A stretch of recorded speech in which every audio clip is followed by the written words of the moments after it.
হযরত খিজির এবং মুসা দুইজনে রাস্তা দিয়ে যাচ্ছিলেন। যাওয়ার সময় দেখলেন একটা নদীতে একটা নৌকা। হযরত খিজির আলাইহিস সালাম উঠলেন নৌকায়, মাঝিটা নৌকা পার করে দিল। নৌকা যখন পার করে দিয়েছে, পার করে দেওয়ার পরে এবার মাঝি নৌকাখানা ডাক দিয়ে বললেন, খিজির আলাইহিস সালাম মাঝিরে নৌকা থেকে নামাইয়া একটা কুড়াল হাতে নিয়ে নৌকার মাঝখানে কুড়াল দিয়ে কুবায় নৌকা তিনি ভেঙে ফেলে দিলেন। মুসা কালিমুল্লাহ ডাক দিলেন, হুজুর আপনি না এই মাঝিটা বিনা পয়সায় নৌকা নদী পার করে দিল, আপনি তার নৌকাটাকে ডুবাই দিলেন, কারণ কে? হযরত খিজির আলাইহিস সালাম বললেন, হে মুসা, আমার কাজে না আপনাকে প্রশ্ন করা নিষেধ, আপনি আমার কাজে কথায় কেন প্রশ্ন করলেন বলেন? ভালো করে বুঝেন, আমি আমার এই বক্তব্য আমার কথা বলতেছি না, কোরআনের কথা বলতেছি। আল্লাহ কোরআন থেকে সূরা কাহাফ থেকে বলতেছি। খিজির আলাইহিস সালাম তিনি এক পৃথিবীর আশ্চর্য মানুষ। তার জীবনী যদি শুনেন তো আপনি আশ্চর্য হবেন। ইমাম ইবনে কাসির আল বেদায়াত থেকে তার জীবনের বিরাট একটা অংশ আমি সংগ্রহ করছি। এই অংশের ভিতরে আসছে তিনার জন্ম সাইয়েদনা ইব্রাহিম আলাইহিস সালামের জমানায়। কি আশ্চর্য! এই উম্মতের মধ্যে দীর্ঘ হায়াত হযরত খিজির আলাইহিস সালাম পেয়েছিলেন। কে বলছেন তিনার জন্ম সাইয়েদনা ইব্রাহিম আলাইহিস সালামের জমানায়? তিনি বাদশা যুলকারনাইনের প্রধান উজির ছিলেন।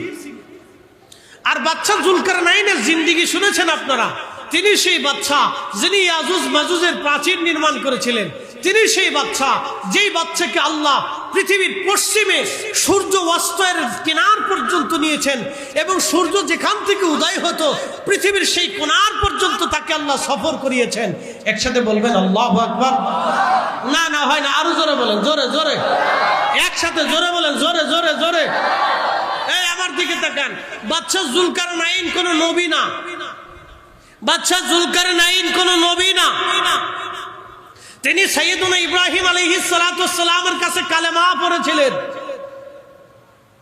ইমাম ইবনে কাসির আল বেদার মধ্যে লেখেন, ইব্রাহিম আলাইহিস সালাম যখন কাবা শরীফ গাঁথতেছিলেন, তো কাবা গাঁথা শেষ, বাদশা যুলকারনাইন তখন বাদশা হন নাই, রাস্তা দিয়ে যাচ্ছেন। যাওয়ার সময় জিজ্ঞেস করলেন, আপনি কে? বলে, আমি ইব্রাহিম খলিলুল্লাহ। বলে, আপনি কি করেন? বলে, আমি বাইতুল্লাহ আল্লাহর ঘর নির্মাণ করি। বলে, আল্লাহ আবার কে? বলে, আল্লাহ তোমারও রব, আমারও রব, তাম সৃষ্টির মালিক অদ্বিতীয়। তিনি শুরু নাই, শেষ নাই, ডান নাই, বাম নাই, উপর নাই, নিচ নাই, তিনি সর্বকালে সর্বসময়ের জন্য তিনি রব। বলে, এটা কি করে হয়? তিনি যে আল্লাহ, আমি যুলকারনাইন কি করে বিশ্বাস করব?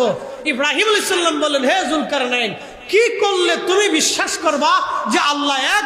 তখন বাদশা যুলকারনাইন জবাব দিল, হে ইব্রাহিম, আপনি যদি তার নবী হয়ে থাকেন আর আল্লাহ যদি এক হয়ে থাকে, তাহলে বলেন যে ওই যে ছাগলের দল দেখা যায়, ভেড়ার দল দেখা যায়, ওই ভেড়ার দল যদি আপনার ডাকে আপনার কাছে এসে ওই এক আল্লাহর সাক্ষ্য দেয়, তাহলে আমি বিশ্বাস করব আল্লাহ আছে। একসাথে বলেন আল্লাহু আকবার। না হয় না, আরো জোরে বলেন আল্লাহ আছে। একসাথে বলেন আছে। যদি না থাকে তো আপনার নিঃশ্বাস কিভাবে চলে? অনেকে বলবে আল্লাহ দিয়ে কি করব? তো আল্লাহ দিয়ে যে কি করবো, তাহলে আল্লাহর বাতাস থেকে একটু বের হয়ে চলে যাও। তো আল্লাহ দিয়ে করবো আল্লাহর জমিন থেকে পালাই যাও। তো আল্লাহ দিয়ে করবো আল্লাহর আকাশের নিচ থেকে কোনো আকাশ পাইলে চলে যাও। তো আল্লাহ দিয়ে কি করবো? আল্লাহর সাগর ছাড়া আর কোথাও থাকলে তো পালাও। পারবা না তো। আল্লাহর রাজত্ব ছাড়া আর কোথাও রাজত্ব পাবা না তো। এই জন্য আল্লাহ কোরআনে বলে দিলেন, ইয়া মা'শারাল জিন্নি ওয়াল ইনসি ইন ইসতাতা'তুম আন তানফুযু মিন আকতারিস সামাওয়াতি ওয়াল আরদি ফানফুযু লা তানফুযুনা ইল্লা বিসুলতান।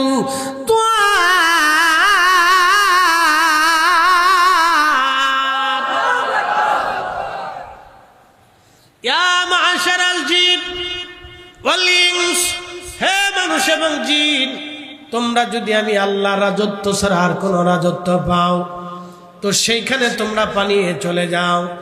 শোনো, আমি আল্লাহর রাজত্ব ছাড়া আর কোথাও তোমরা রাজত্ব খুঁজে পাবে না।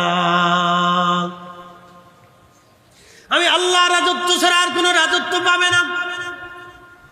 ফাবি আইয়ি আলাই রাব্বিকুমা তুকাযিবান।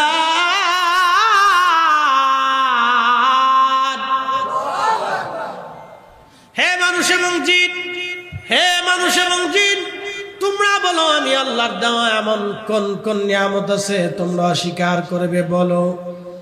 আল্লাহর দেওয়া এমন কোন নিয়ামত নাই যেটা অস্বীকার করতে পারবো।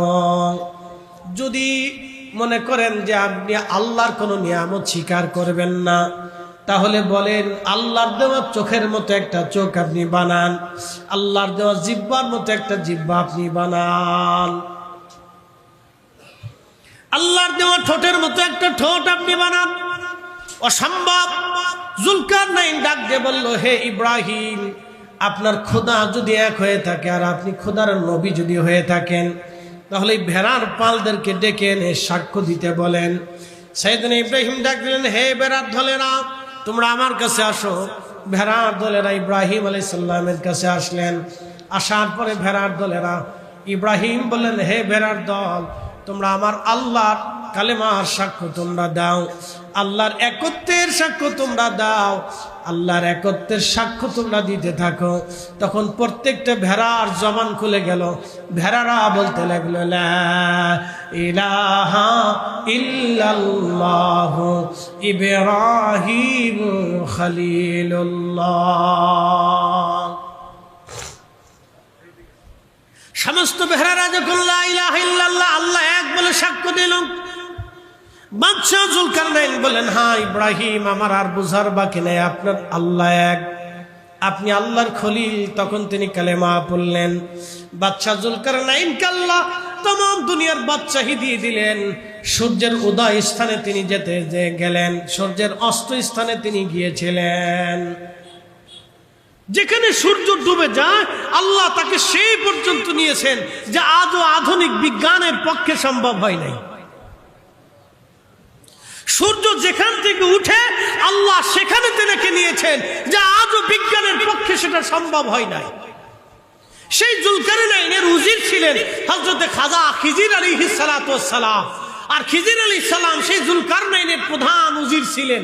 জুলকারনাইন থেকে আল্লাহ তাকে বাঁচাইতে বাঁচাইতে বাঁচাইতে বাঁচাইতে মুসা কালিমুল্লাহ পর্যন্ত নিয়ে আসলেন। মুসা কালিমুল্লাহকে আল্লাহ বলেন, মুসা, তুমি এমন একজন লোকের সাক্ষাৎ পাবা যিনি দুই সাগরের মিলন স্থানে তোমার সাথে সাক্ষাৎ হবে।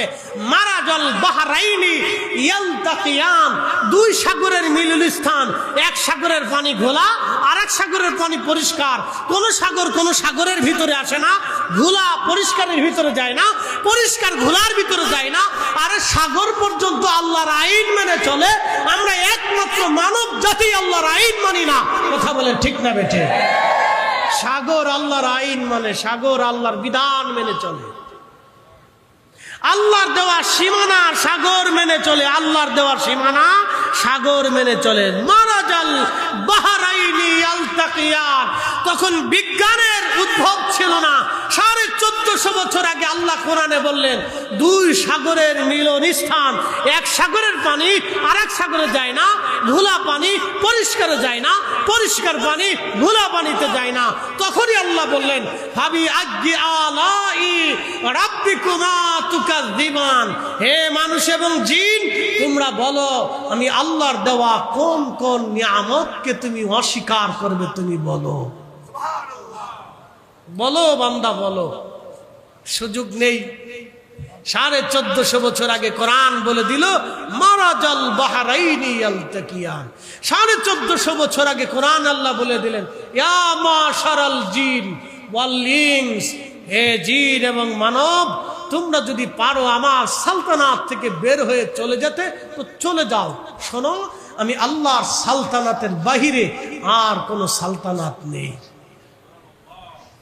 আর যেতেও পারবে না, যেতেও পারবে না। ভালো করে শুনে নেন। খিজির আলাইহিস সালাতু ওয়াস সালাম পাথরের উপরে মাথা রেখে সবুজ চাদর দিয়ে তিনি ঘুমিয়েছিলেন।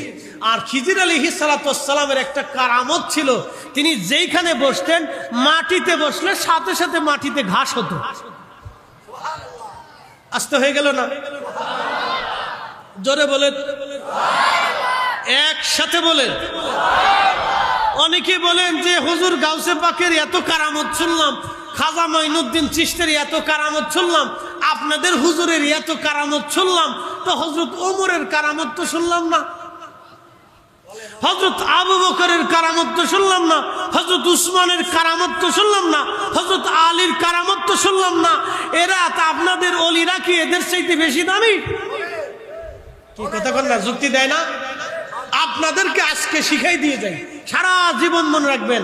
আচ্ছা বলেন তো, হুজুর গাউসে পাক মহিউদ্দিন আব্দুল কাদের জিলানী কি রসুলের জমানার? না, তিনি নবী থেকে 400 বছর পরে। নবী থেকে কত বছর পরে? 400 বছর পরে, ভালো করে বুঝবেন। আর হযরত ওমর তো রসুলের জমানার। তো হযরত ওমর থেকে কারামত কেন আসলো না?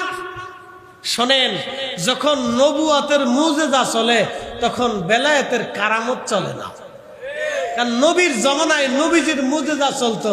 নবীর জমানায় যদি আবু বকরের কারামত শুরু হয়ে যায় তো হযরত রাসূল করিমের মুজিজার ইজ্জত নষ্ট হবে। কি কথা কন না কেন? নবীর জমানায় নবীর মুজিজা চলেছে, সেই সময় কোন সাহাবীর কারামত চলবে না। কারণ নবী উপস্থিত থাকা অবস্থায় রাসূল করিমের এত মুজিজা ছিল, সব নবীকে আল্লাহ যত মুজিজা দিয়েছে আমার রাসূলকে আল্লাহ তার চাইতে 70 গুণ বেশি দিয়েছে। একসাথে বলবেন আল্লাহু আকবার। তো নবীর জমানায় নবী উপস্থিত থাকতে আবু বকরের কারামত কেমনে হয়? বিয়াকেল নিজেই বুঝে না। নবী আর বেলায়েতে দুইটা জিনিস, নবুয়ত ও বেলায়েত সে নিজেই বুঝে না। এই জন্য রাসূল উপস্থিত থাকা অবস্থা কোন সাহাবীর কারামত হতে পারে না রাসূলের ইজাজত ছাড়া। প্রিয় উপস্থিতি হাজিরিন, ভালো করে শুনে যাবেন। প্রিয় নবী রাহমাতুল লিল আলামিন উপস্থিত থাকা অবস্থায় কারো কারামত চলে না। হযরত খিজির আলাইহিস সালামের জীবনী আপনাদেরকে শোনাইলাম। তিনি যেখানে বসতেন সবুজ শ্যামলে রূপান্তরিত হয়ে যাইত, গাছ তরুলতা পাতা জন্ম নিত। এই জন্য ওনাকে খিজির বলা হতো, খিজির। বন্ধু খুব মনোযোগ দিবেন, ওনাকে খিজির বলা হতো। ভাইজান ভালো করে শুনে যাবেন, খিজির আলাইহিস সালাতু ওয়াস সালাম তিনি চাদর মোড়া দিয়ে শুয়ে আছেন, চাদরের রংটা ছিল সবুজ। অনেকে দেখবেন সবুজ টুপি মাথায় দিলে চিন্তা করে এটা বেদাতি টুপি। আমাদের দেশে অনেকে সবুজ পাগড়ি দেয়, কয় বেদাতি পাগড়ি। সবুজ টুপি অনেকে মাথায় দেয়, কয় বেদাতি টুপি। আরে বেটা, তুমি নিজেই তো জানো না আল্লাহর বেহেশতের পোশাক কিন্তু সবুজ। একবার জোরে বলা যাবে কি মারহাবা? আল্লাহর জান্নাতের পোশাক হবে সবুজ। জান্নাতের পোশাক কি? জোরে বলেন, জান্নাতের পোশাক কি? সবুজ। জান্নাতের পোশাক সবুজ। এই জন্য যারা সবুজ পাগড়ি দেয়, সবুজ টুপিতে জান্নাতি নিদর্শন। একসাথে বলবেন আল্লাহু আকবার। কে বলছে সবুজ? আল্লাহ রাসূলের পাগড়ির রং সবুজ ছিল, কালো ছিল, সাদা ছিল। 3 কোয়ালিটির ছিল, 3 কালারের ছিল, কালো, সবুজ, সাদা। আল্লাহ রাসূলের পোশাক ছিল সবুজ এবং সাদা এবং কালো, 3 পোশাক পরতেন। নবীজির চাদর ছিল কালো চাদর, সহিহ মুসলিমে বর্ণনা আসছে। রাসূল করিমের চাদর ছিল সবুজ, সহিহ মুসলিমে বর্ণনা আসছে। সাহাবায়ে কেরামে আমান থেকে সবুজ নকশা করা চাদর নবীকে উপহার দিতেন। আল্লাহ রাসূলের জুব্বা ছিলেন সবুজ, সবুজ জুব্বা, সবুজ পোশাক নবী পছন্দ করতেন, বলতেন এটা ফেরেশতাদের পোশাক। জিবরাইল আলাইহিস সালাম সাদা পোশাক পরিহিত অবস্থায় নবীজির দপ্তরে ওহী নিয়ে আসতো। একসাথে বলবেন আল্লাহু আকবার। বেহেশতের পোশাক সবুজ। এই জন্য পোশাক নিয়ে রাজনীতি করেন না, এত ফতোয়া মেরেন না। খালি ফতোয়া দিতে দিতে ইসলাম ল্যাংটা করে ফেলছেন এখন আপনারা, এটা শেষ করে ফেলছেন, এটা জান মেরে ফেলছেন এখন। মানুষ এখন বাবা মার কবর জিয়ারত পর্যন্ত ভুলে গেছে ডরে, যে কবরে যাব কোনটা বেদাত হয়ে যায়। কি কথা কর না কেন? মুসলমান ডরে এখন দোয়াই করে না, কাহায় দোয়া করলে না কোনটা বেদাত হয়ে যায়। আই সর্বনাশ, ডরে দোয়া পর্যন্ত করে না। যে বাপের দোয়া বন্ধ করছে, মার দোয়া বন্ধ করছে, 14 গোষ্ঠীর দোয়া বন্ধ করছে। হ্যাঁ, নামাজের পর্যন্ত দোয়া বন্ধ করে দিছে। কালকে মিশরের সবচেয়ে বড় মুহাদ্দিস সারা পৃথিবীর, মুহাদ্দিসুদ দুনিয়া, দুনিয়ার শ্রেষ্ঠ মুহাদ্দিস বর্তমান জমানা, মিশর আল আজহার বিশ্ববিদ্যালয়ের হাদিস ডিপার্টমেন্টের তিনি প্রধান ছিলেন, হাফিজুল হাদিস আল্লামা ওমর হাশিম রাহিমাহুল্লাহ ডক্টর, তিনি ইন্তেকাল করেছেন। তার জানাজা হলো, জানাজার পরে দেখলাম সমস্ত উলামায়ে আজহার, আল্লাহু আকবার, উলামায়ে আজহার বুঝছেন, উলামায়ে আজহার বুঝেন, উলামায়ে আজহার, আজহার বিশ্ববিদ্যালয়ের মতো বড় বড় উলামা, হাফিজুল হাদিস, হাদিস বিশারদ দুনিয়া কোথায় তালাশ করে পাবেন বলেন তো? না, আমাকে একটা বিশ্ববিদ্যালয় দেখান যে এই বিশ্ববিদ্যালয়ে এই মাদ্রাসার বড় বড় মুহাদ্দিসরা, আজহার বিশ্ববিদ্যালয়ের মুহাদ্দিসদের থেকে বড় মুহাদ্দিস আমাকে দেখান। আজহারি মুহাদ্দিসরা দাঁড়াইয়া তিনার জানাজার নামাজের পরে দোয়া করলেন। বাংলাদেশে হলে বেদাতের ফতোয়ার ছোটে অস্থির হয়ে যাইতো, কথা কর না কে, ঠিক কিনা? খালি বেদাতের ফতোয়া বাংলাদেশে। এগুলি বাদ দেন, বাদ দেন, বহু হয়েছে এই উম্মতের, অনেক ক্ষতি হয়েছে, আর ক্ষতি করেন না। এই উম্মতের সন্তানরা এখন বাবা মার জন্য দোয়া বন্ধ করে দিছে। এই কথা কর না কে, কথা কর। ডরে বাড়িতে কোরআন খতম পর্যন্ত দেয় না, কোরআন খতম বন্ধ করেছে, কোরআন খতম বলে কারণ কি বলে বেদাত। ডরে বাড়িতে আগে উলামায়ে কেরাম ডেকে, তলবে এলেম ডেকে মানুষরা বাসা বাড়িতে কোরআনের খতম দিত, কি কথা কর না কে? এখন ডরে দেয় না যে না জানি বেদাত হয়ে যায়। আল্লাহর পবিত্র কোরআনের তেলাওয়াত পর্যন্ত বন্ধ হয়ে গেছে। এই উম্মতের কপালে শনি সামনে দাঁড়ায় দিয়েছে, শনি শনি শনি শনি দাঁড়ায় দিয়েছে, শনি। আমি কয়েকদিন আগে মালদ্বীপে ছিলাম মাহফিলে, মালদ্বীপে ইসলাম গেছেই কোরআন তেলাওয়াতের মাধ্যম দিয়ে। একসাথে বলবেন আল্লাহু আকবার। হ্যাঁ, কোরআন তেলাওয়াতের মাধ্যম দিয়ে মালদ্বীপে ইসলাম গেছে। আজ থেকে মাত্র 400 বছর আগে, নবীজির তিরোধানের 1000 বছর পরে মালদ্বীপে ইসলাম এসেছে। একজন বুজুর্গ ইব্রাহিম ইস্কান্দারি রাহিমাহুল্লাহর হাত ধরে মালয়েশিয়াতে ইসলাম গেছে কোরআন তেলাওয়াতের মাধ্যম দিয়ে। একসাথে বলবেন আল্লাহু আকবার। আর আপনি সেই কোরআন তেলাওয়াতের বিরুদ্ধে ফতোয়া মেরে দিয়ে বন্ধ করে দিয়েছেন। ইস, বিরাট বড় বুজুর্গের কাজ করে দিয়েছে। উনি দেখাচ্ছে আমি ইসলামের বিরাট খেদমত করে ফেলছি। শয়তান দূরে দাঁড়া দাঁড়া হাসে, কয় বাপ 1400 বছরে যা পারি নাই তা তোরা করে দিছিস। মন খারাপ করেন না ভাই, দুঃখে বলতেছি। বেটা, মুসলমানের ঘরে কোরআন শরীফ খতম হবে না তো হিন্দুর ঘরে হবে নাকি? মুসলমানের ঘরে কোরআন খতম হবে না তো খ্রিস্টানের ঘরে কোরআন খতম হবে নাকি? মুসলমানের ঘরে ঘরেই কোরআন খতম হবে, কথা বলেন ঠিক কিনা? ফতোয়া মেরে বন্ধ করে দিছে, বলে কি বেদাত, সাহাবীরা করে নাই। কে বলছে সাহাবীরা করে নাই? আজকে এক শতানের ওয়াজ শুনতেছি, এটা কি কয় জানেন? মসজিদে যে সানি আজান হয় জুমার দিনে, সানি আজান, একসাথে বলেন কি আজান, জোরে বলেন কি আজান? সানি আজানটা নবীজির জমানাতে, সানি আজানটা রসুলের জমানাতে ছিল না। না না, ঠিক ছিল, নবীজির জমানাতে সানি আজানটা ছিল না। রসুলের জমানাতে একটা আজান ছিল জুমার, একটা আজান রসুলের জমানায় ছিল। সানি আজানটা হযরত উসমান গনি জিন্নুরাইন রাদিয়াল্লাহু আনহু চালু করছে। একটা আজান নবীজির জমানাতে ছিল, আর একটা আজান হযরত উসমান চালু করছে। তো তার বক্তব্য হলো উসমান তো নবী না, তো রসুল যেটা চালু করে নাই এই উসমানের বেদাত আমরা মানি না। কি বুঝলেন আপনি? কথা কন না কেন?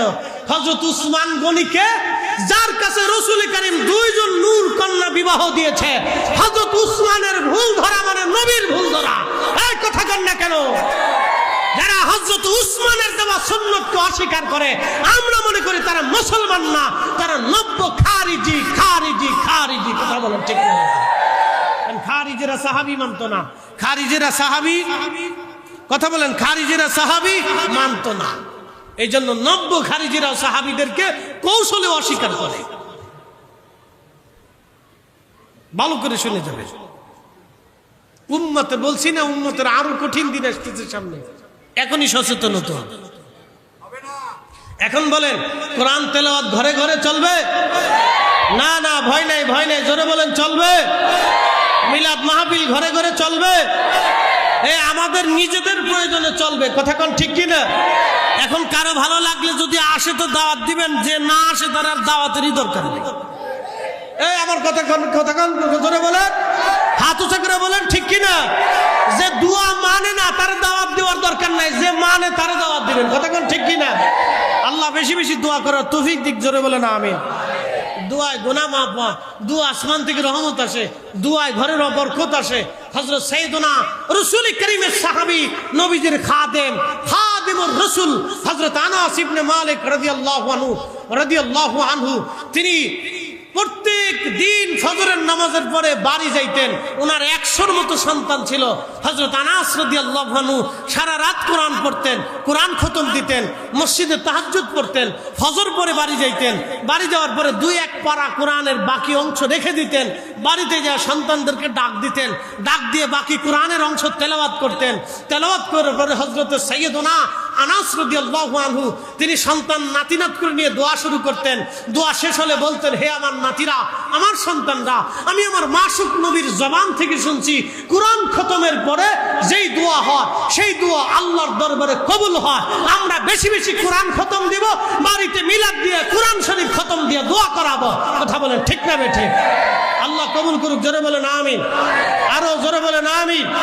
খালি কোরআন খতম চলবে, মিলাদ মাহফিল চলবে, দোয়া দুরুদ চলবে, কবর জিয়ারত চলবে, ফাতিহা চলবে, আল্লাহ চালাইবার তৌফিক দিক, জোরে বলে না আমিন। উম্মতের বহু ক্ষতি হয়েছে। এই উম্মতের বহু যুবক এখন দোয়াই করে না। এই উম্মতের বহু যুবক এখন দোয়াই মানে না। এই উম্মতের বহু যুবক দোয়ার মজলিসে বসেই না। আহা, ইতিহাস ভুলে গেছে এই উম্মত ইতিহাস বলে গেছে। এই উম্মতের বহু মুসলমান এখন নবীর দুরুদের মজলিসে বসতে ভয় পায়, না জানি বেদাত হয়ে যায়। কি আশ্চর্য! বহু উম্মত আজকের মাহফিলে বসতে ভয় পাচ্ছে। হায় হায়, ওখানে গেলে না জানি কি গুনাহ করে ফেলি। ভালো করে বুঝে যাবেন, শয়তান খুশি হয়ে যাচ্ছে। আমাদের কিচ্ছু ক্ষতি হবে না, শয়তানের লাভ হয়ে যাবে, অনেক বড় লাভ হবে। আর যে শয়তানের পদাঙ্ক অনুসরণ করবে তার ধ্বংস এসে যাবে। প্রিয় উপস্থিতি, কথা ভালো করে বুঝে যাবেন। অধিক পরিমাণে বাড়িতে দোয়া করাবেন, কোরআনের আওয়াজ দিবেন। বলে কারণ কি? যেই ঘরে কোরআনের আওয়াজ হয় সেই ঘর কখনো বরকত শূন্য থাকে না। যেই ঘরের ভিতরে দোয়া হয়, যেই ঘরে নবীর দুরূদ হয়, ওই ঘরে বরকত শূন্য থাকে না, কখনোই বরকত শূন্য থাকে না। সেই ঘরটা বরকত ওয়ালা হয়ে যায়। একসাথে বলবেন আল্লাহু আকবার। বরকত ওয়ালা হয়ে যায়। আপনাদেরকে আরো বুঝাই দিয়ে যাই, আমার টাইম শেষ, লম্বা বাড়ানো যাবে না। 1-2 মিনিট হয়তো বাহিরের মাইক চলবে, কথা বলে দিয়ে যাই। এখানে নির্দিষ্ট সময় সীমা আছে, তো খুব ভালো করে শুনে যাবেন। টাইম আমার শেষ, 2টা কথা বলে দিয়ে যাই। মুহাম্মাদুর রাসূলুল্লাহ সাল্লাল্লাহু আলাইহি ওয়াসাল্লাম, এই শব্দটা আজানে আমরা দিছি না আল্লাহ দিছে? আজান কিন্তু নবীজি প্রণয়ন করেন নাই। আজান আল্লাহর পক্ষ থেকে স্বপ্নে ওহী এসেছে। একসাথে বলবেন আল্লাহু আকবার। কিসে এসেছে? স্বপ্নে। স্বপ্নে জিবরাইল আনেন নাই, স্বপ্নে আল্লাহর নবীর কাছে স্বপ্নে আল্লাহ আজান পাঠিয়েছেন। নবীদের স্বপ্ন ওহী, নবীদের স্বপ্ন ওহী। ভালো করে শুনে যাবেন। আজানে মুহাম্মদুর রাসূলুল্লাহ শব্দ আমরা লাগাইছি না আল্লাহ লাগাইছে? এবার আপনাদেরকে ব্যাখ্যা করে শোনাই। ঢাকা শহরে যখন মাগরিবের আজান হয়, ঠাকুরগাঁওতে কি তখন আজান হয় না একটু পরে হয়? ঠাকুরগাঁর পরে যাওয়ার পরে কলকাতায় গেলে কি ঠাকুরগাঁর সাথে হয় না আর একটু পরে হয়? যত পশ্চিমে যাবে আজান কি তত আগে হয় না একটু একটু করে পরে হয়? তার মানে সারা পৃথিবীতে এক সময় এক মুহূর্তে মাগরিবের আজান হয় না। ভালো করে বুঝে যাবেন, সারা দুনিয়াতে এক সময়ে এক মুহূর্তে মাগরিবের আজান। আমাদের ছোট্ট বাংলাদেশে এক সময় এক মুহূর্তে সব জায়গায় মাগরিবের আজান হয় না, 1 মিনিট আগ পিছ করে মাগরিবের আজান হয়। এর অর্থ কি জানেন? পৃথিবীর কোনো মিনিট কোনো ঘন্টা আল্লাহর জিকির ছাড়া থাকে না, আজানের আওয়াজ ছাড়া থাকে না। এর অর্থ হলো আজান যেহেতু চলে, একামত যেহেতু চলে, তো আজানের পরে আমার রসুলের নামও আল্লাহর নামের পরে ওই সময় চলতে থাকে। নবীজির জিকিরও বন্ধ হয় না। এই জন্য আমরা নবীর দুরুদের মজলিস কায়েম করা বন্ধ করব না। হাত উঁচা করে বলেন ঠিক না বেঠে? বন্ধ হবে? বন্ধ হবে? আপনাকে ভূগোল দিয়ে বুঝাইলাম, ভূগোল দিয়ে বুঝাইলাম। একটা মিনিটও রসুলের আজানের আওয়াজ ব্যতীত পৃথিবী থাকে না। একটা এমন কোনো ঘন্টা নাই, এমন কোনো 10টা মিনিট নাই যেই মিনিটে আজান বন্ধ হয়। তার অর্থ হলো সারা পৃথিবীতে কোনো না কোনো সময় আজান চলতেছে, কোনো না কোনো সময় একামত চলতেছে, কোনো না কোনো সময় তাশাহুদ চলতেছে। যেহেতু তাশাহুদ চলে সেহেতু নবীর সালাম চলে, যেহেতু আজান চলে সেহেতু নবীর নাম চলে, যেহেতু খুতবা চলে সেহেতু নবীর নাম চলে, যেহেতু তাশাহুদ চলে নামাজ চলে সেহেতু নবীর সালাম চলে।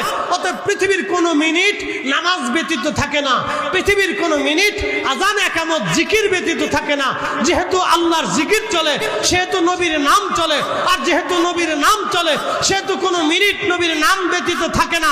অতএব আমরাও সুন্নিরা, মুসলমানরা, তরিকতপন্থীরা আমরাও রসুলের দুরুদ সালাম কখনো ছাড়ব না।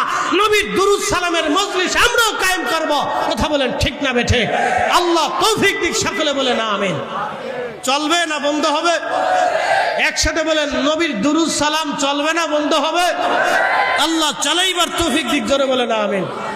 কারো ফতোয়া বন্ধ করেন না, কারণ যিনি ফতোয়া দিবেন কিয়ামতের ময়দানে তারে পাবেন না,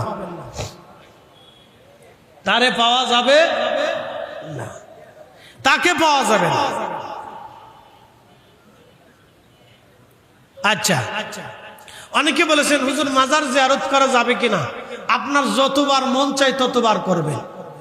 জিয়ারত করা সুন্নত, সুন্নতে রসুল, সুন্নতে সাহাবা, কোনো চিন্তার কারণ নেই।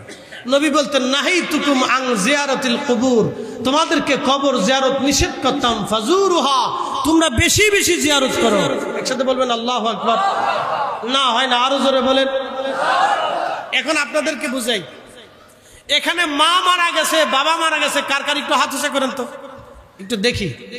মা বাবা কেউ না কেউ মারা গেছে, তার মানে সংখ্যা বেশি। হাত নামান।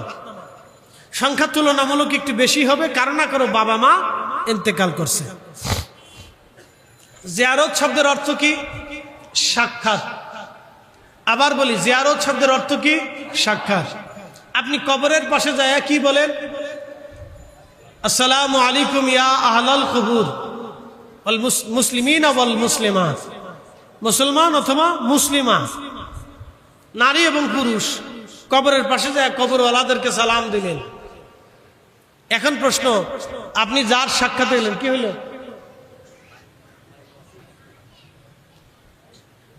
আচ্ছা, তো বাইরের নাটা থাকলে ভিতরেটা দিয়ে দেন।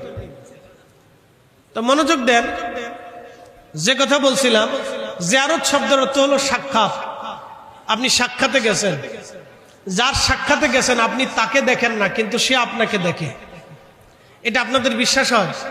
বুঝাইতেছি। মানুষ মনে করে যে মানুষ মরে গেলে মানুষের সব শেষ। ডাহা মিথ্যা কথা। এই কথার কোনো ভিত্তি নেই। এটা ইসলামী আকীদা না, এটা শয়তানি আকীদা। আবার বলি, আল্লাহর কসম করে বলি, এটা শয়তানের আকীদা। মানুষ মরে গেলে মানুষের শেষ হয় না। আপনাদেরকে আবার বলি, আরে ভাই, আপনার মাইক, ঢাকার মাইকের যদি হালত এটা হয়, এর চেয়ে গ্রামের মাইকই তো ভালো। এটা আমি ওয়াজ করলে মনে হচ্ছে যে আমি এখানে মমতাজের গান গাইতেছি। হ্যাঁ, বেডি এমনি জেলখানার ভিতরে আছে।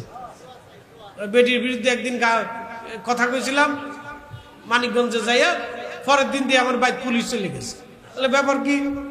আপনি কালকে কি কইছেন? যা কর তা তো কইছি, তো অসুবিধা কি? কেন বলা যাবে না? আপনার নামে অভিযোগ আছে।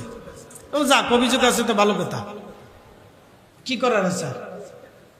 বুঝতে পারছেন তো? খুব মনোযোগ দেন, আমার দিকে তাকান। আমি এখানে গান গাইতেছি না ভাই, একটু সাউন্ডটা লেভেল করে দেন। হ্যাঁ, যেমনি আছে এমনি করে দেন। আমি আপনার মাইকের জন্য কিন্তু আজকে মজা হয়েছি না। এটা ব্যাটার ব্যাটার আওয়াজ করে, খালি সেটিং হয়েছে না, বাইরে কি হয়েছে জানি না। ভালো করে শোনেন, আমরা ছিলাম এক জগতে, এটার নাম রুহের জগৎ। রুহে থেকে আসছি রেহেমের জগতে। রেহেমের জগতে কবে আসছি? শোনেন, মানুষ বলে মরে গেলে শেষ হয়ে যায়। কে বলছে? মায়ের পেটের ভিতরে 4 মাস বয়স যেই দিন, সেই দিন আল্লাহ আমার রুহ আমার মায়ের পেটে আমাকে দিছে। 4 মাস। কয় মাস? 4 মাস। 4 মাসের সময় রুহ আসছে। 120 দিনের মাথা। কতদিন? 120 দিন। যেই দিন হয়েছে সেই দিন আল্লাহ রুহ দিয়েছে। রুহ দিয়ে জিব্রাইলকে বলছে 4টা জিনিস লেখো।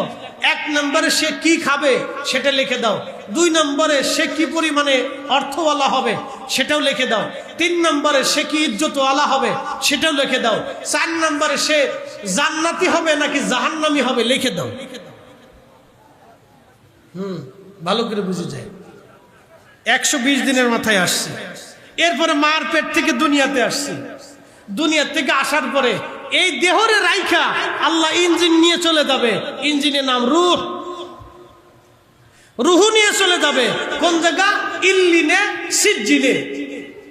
আমার বডিটা রাখবে কবরে, কবরে আল্লাহ আবার রূহ ফেরত দিবে, ফেরত দইয়া মুনকার নাকির আনিয়া আল্লাহ প্রশ্ন করাবে। একসাথে বলবেন আল্লাহু আকবার। কি করাবে? জোরে বলেন। প্রশ্ন করাবে। মানুষ মরে যাওয়ার পরে শেষ হয় না, মরে যাওয়ার পরে আর এক জিন্দেগি শুরু হয়। এটা বলা হয় আলমে বারজাখের জিন্দেগি। এই জিন্দেগি শেষ হয়ে যাবে। আল্লাহ কোরআনে বলেন ওয়াইদাল কুবুরু বুসিরাত, কবর থেকে মানুষ উদ্দোলিত হয়ে হাসরের মাঠের দিকে দৌড়াইতে থাকবে। এই কবর থেকে উঠে আবার মানুষ দৌড়াইতে থাকবে। তো কবরের জিন্দেগি হাসর পর্যন্ত। এরপর আল্লাহ বলেন অবিল আখিরাতি হুম ইউকিনুন, তোমরা আখিরাতে বিশ্বাসী হও। সেই আখিরাতে আপনাকে দাঁড়াইতে হবে। সেই দিন কিন্তু পোশাক থাকবে না। প্রেসিডেন্ট, প্রধানমন্ত্রী, রাষ্ট্রপতি, আমরা যারা বসে আছি, আপনার সামনে যিনি বক্তব্য দিচ্ছে, আপনারা যারা শুনতেছেন, ধনী দরিদ্র, এই শহরের হাজার হাজার কোটি টাকার মালিক, কারো পোশাক থাকবে না। যারা এই গরিব মানুষের টাকা চুরি করে খাইছে তাদেরও পোশাক থাকবে না, ওরাও ল্যাংটা থাকবে। সেই দিন আল্লাহর সামনে দাঁড়াবে বস্ত্রহীন, পোশাকবিহীন অবস্থা। তবে শুনে রাখেন, একমাত্র জান্নাতের পোশাক থাকবে আমার রাসূলের গা মোবারকে। একসাথে বলবেন আল্লাহু আকবার। ওনার আলাদা সুপ্রিম পাওয়ার, আর আপনি মানলেও মানতে পারেন, না মানলেও মানতে পারেন। আমাদের আরেক দাওয়াতি ভাই, তিনি আজকে সংবাদ সম্মেলনে বলতে যাইয়া তার মুখে ভুল হয়েছে না জবানে ভুল হয়েছে জানি না, তিনি বলেই ফেলছেন নবীজি যেহেতু সংবাদ বাহক, অতএব নবীজি সাংবাদিক ছিলেন। কি বুঝলেন আপনি?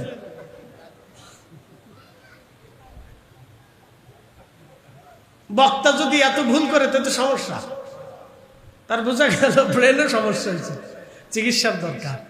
দোয়া করি ভাইদের জন্য, আল্লাহ তাদের জন্য আমরা দোয়া করি, তাদের জন্য আল্লাহ সুস্থতা দেন। সকলে বলে না আমিন। এ কথা কি হইল? আচ্ছা বলেন, এই কথা কি কোরআন সম্মত কথা না কোরআনের বাহিরে? একসাথে বলেন, কোরআন সম্মত না কোরআনের বাহিরে? আল্লাহ বলেন ওমা আরসালনাকা ইল্লা রাহমাতাল লিল আলামিন, तमाम জগতের জন্য রহমত হিসেবে পাঠাইছি। আল্লাহ বললেন কামা আরসালনা ফীকুম রাসূলা রাসূলাম মিনকুম ইয়াতলু আলাইকুম আয়াতিনা ওয়া ইউযাক্কিকুম ওয়া ইউআল্লিমুকুমুল কিতাব ওয়াল হিকমা।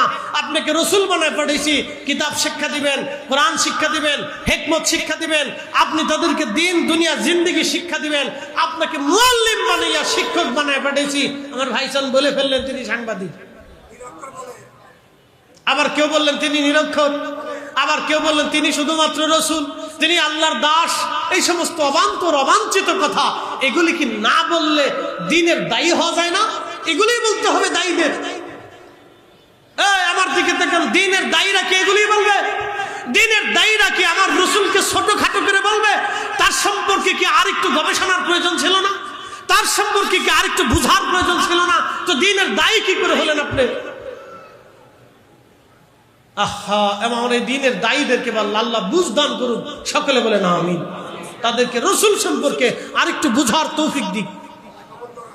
আল্লাহ বলেন ইয়া আইয়ুহান নবী ইন্না আরসালনাকা শাহিদা, শাহিদ বানায় পাঠাইছি, মুবাশশিরা, সুসংবাদকারী বানায় পাঠিয়েছি, নাযীরা, বিধি প্রদর্শনকারী করে পাঠিয়েছি, ওয়া দাইয়ান ইলাল্লাহ, আল্লাহর দিকে ডাকনে বলা করে পাঠিয়েছি, ওয়া সিরাজাম মুনীরা, উজ্জ্বল প্রদীপ করে বানিয়েছি। একসাথে বলবেন আল্লাহু আকবার। নবীজির শান কি আমরা বাড়াইছি না আল্লাহ বাড়াইছে? নবীজির লকব কি আমরা দিছি না আল্লাহ দিছে? আপনাকে সাংবাদিক বলতে হবে কেন? এ কথা আপনার তো বলার প্রয়োজন নেই। আপনি তো দায়ী আল্লাহ, আপনি তো দায়ী। তো দায়ীর জবান থেকে তো রাসূল সম্পর্কে কথা আসতে পারে। প্রিয় উপস্থিতি, খুব মনোযোগ দেবে। এদিকে যাব না। তাহলে বলেন কবরের জিন্দেগি কি শেষ না আরেকটা জীবন? আর একটা জীবন। ওই কবরে ইল্লিন হবে, সিজ্জিন হবে, জান্নাত হবে, জাহান্নাম হবে। আল্লাহর নবী বলেন আল কবরু রাউযাতুম মিন রিয়াজিল জান্নাহ, আল কবরু হুফারুম মিন হুফারাতিন নার। কোন কোন কবর হবে জান্নাতের বাগান, কোন কোন কবর হবে জাহান্নামের বাগান। জাহান্নামের টুকরা হবে, জান্নাতের বাগান হবে কোন কোন কবর। এই জন্য কবর জান্নাতের বাগান হবে, কারো কবর রওজা হবে। ইমাম বুখারী 40 বছর না, ইমাম বুখারীর কবর দেওয়ার পরে 16 বছর পর্যন্ত ওনার কবর থেকে জান্নাতের ঘ্রাণ এসেছিল। একসাথে বলবেন আল্লাহু আকবার। কত বছর? ইমাম বুখারী 16 বছর কবর থেকে বেহেশতের ঘ্রাণ এসেছিল, 16 বছর। এখন বলেন বুখারী বলো না হযরত আবু বকর বলো? ইমাম বুখারী কি বড় না হযরত আবু বকর বড়? হযরত আবু বকরের জুতা মোবারক না, জুতার সাথে যে ধুলা লেগেছিল এই ধুলা যদি এক পাল্লায় দেন, আর ইমাম বুখারী না তামাম সমস্ত বুখারীদেরকে যদি আর এক পাল্লায় দেন, তাহলে এই হযরত আবু বকরের সেই ধুলা আর ওজনের সমান হবে না। মনে রাখেন, তিনি আবু বকর রাদিয়াল্লাহু আনহু, তিনি আবু বকর, এই উম্মতের শ্রেষ্ঠ ব্যক্তি তিনি। মনে রাখবেন, তার কবর দেওয়ার পরে তার কবর থেকে বেহেশতের ঘ্রাণ কেউ পায় নাই, কিন্তু ইমাম বুখারীর কবর থেকে ঘ্রাণ আসলো। একসাথে বলবেন আল্লাহু আকবার। বুঝে যাবে নাকি? জিয়ারত করবে, ওলিরা কবরে জিন্দা। একসাথে বলবেন আল্লাহু আকবার। ওলিরা কবরে কি দেখেন? তারা রূহের জগতে জিন্দা, তারা দেখেন। আপনি যে জিয়ারতে গেছেন তারা দেখে কি আসলো। আপনি যে দাঁড়াইয়া ফাতিহা পড়ছেন, ফাতিহা পড়ে দোয়া করছেন, তারা দেখলো যে আমার জন্য কে হাদিয়া পাঠাইল। একসাথে বলবেন আল্লাহু আকবার। উসিলা, অবশ্যই উসিলা ধরবে, উসিলা অবশ্যই ধরবে। বলে কারণ কি? উসিলা যে ধরে না সে কোরআন নিজেই মানে না। উসিলা অবশ্যই ধরবেন। উসিলা ছাড়া অনেক সময় দোয়া কবুল হয় না। হযরত ওমরের মতো সাহাবী নিজে উসিলা ধরছেন। আর একটু বুঝাই,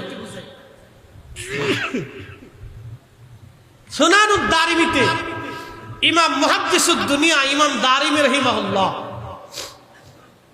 তিনি একটা হাদিস লিখছেন, একবারে বিশুদ্ধ সনদে। ইমাম দারিমি সুনানুদ দারিমিতে হাদিস লিখছেন, সম্ভবত 3 নম্বর হাদিস হবে। মদিনাতে দুর্ভিক্ষ হলো, আমার দিকে তাকাবেন, মদিনায় দুর্ভিক্ষ হলো, সারা মদিনাতে দুর্ভিক্ষ। দুর্ভিক্ষের কারণে মানুষের জীবন খুব কষ্টে অতিবাহিত হতে লাগলো।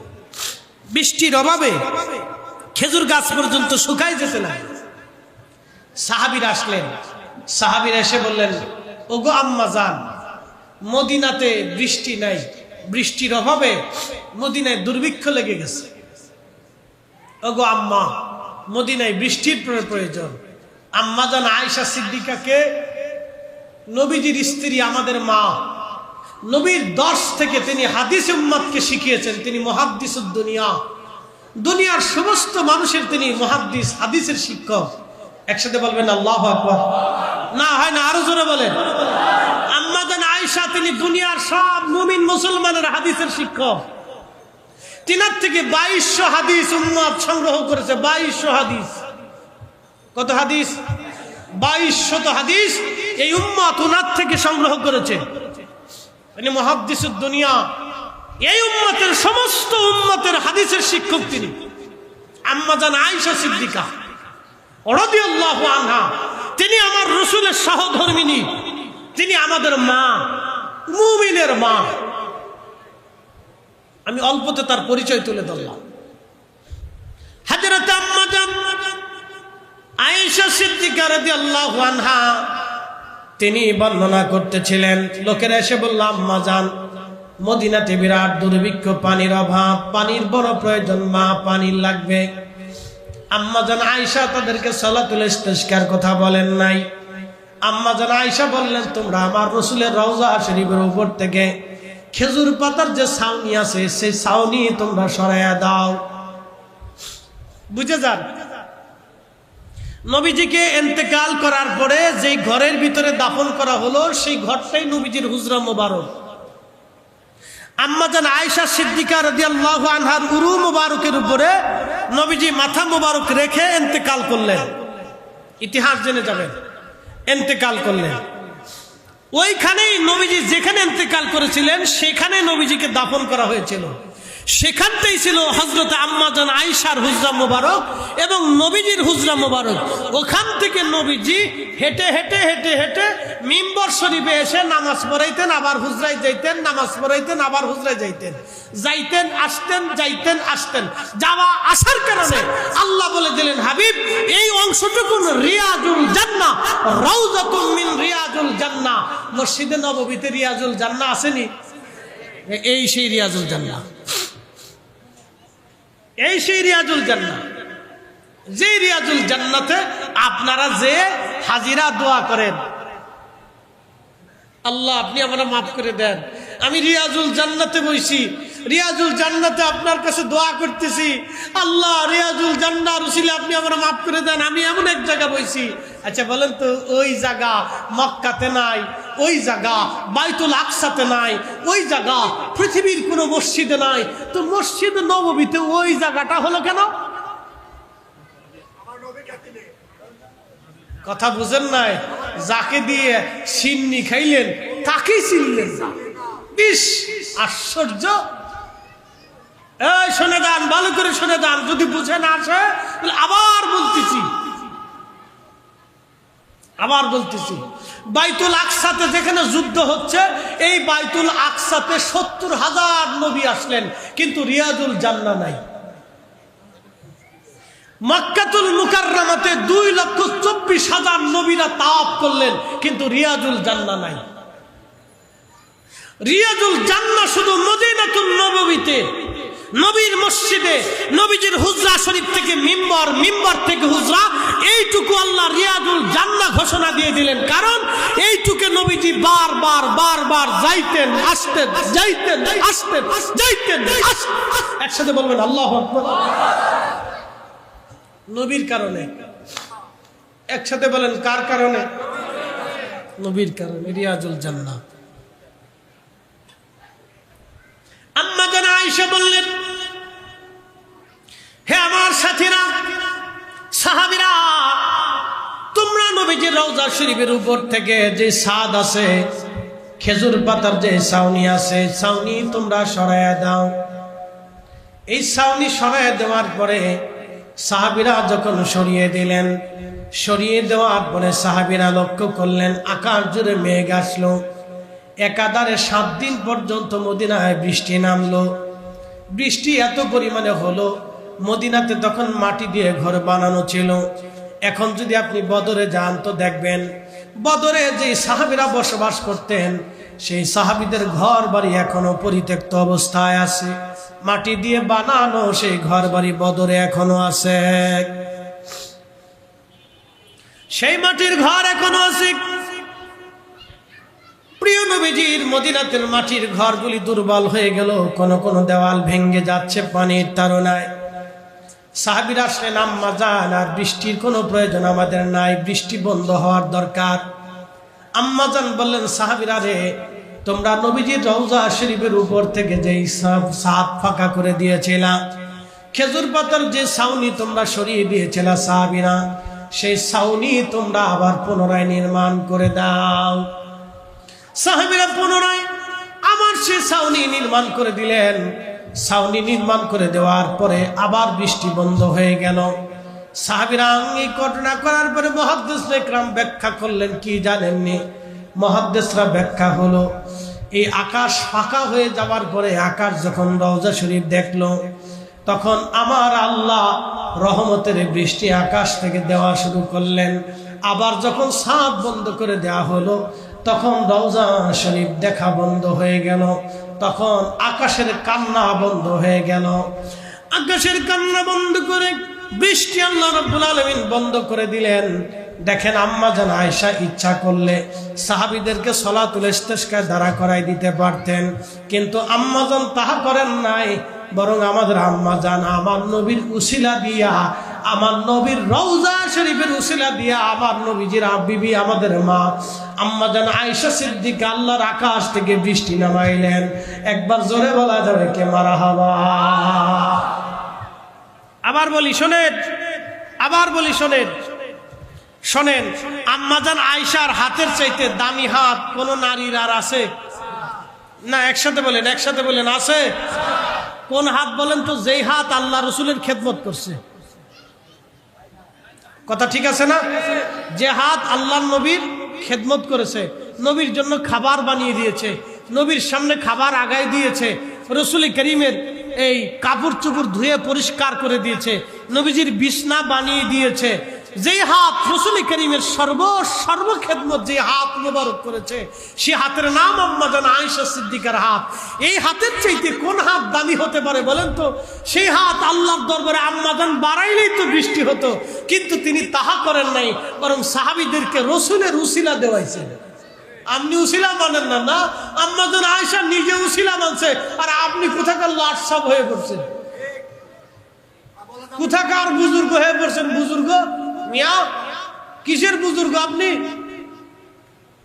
আপনার অতীত তালাশ করে দেখলে দেখা যাবে আপনি বহু কবিরা গুনাহ করছেন, আপনি বুজুর্গ সাজছেন। ওগুলো বাদ দেন।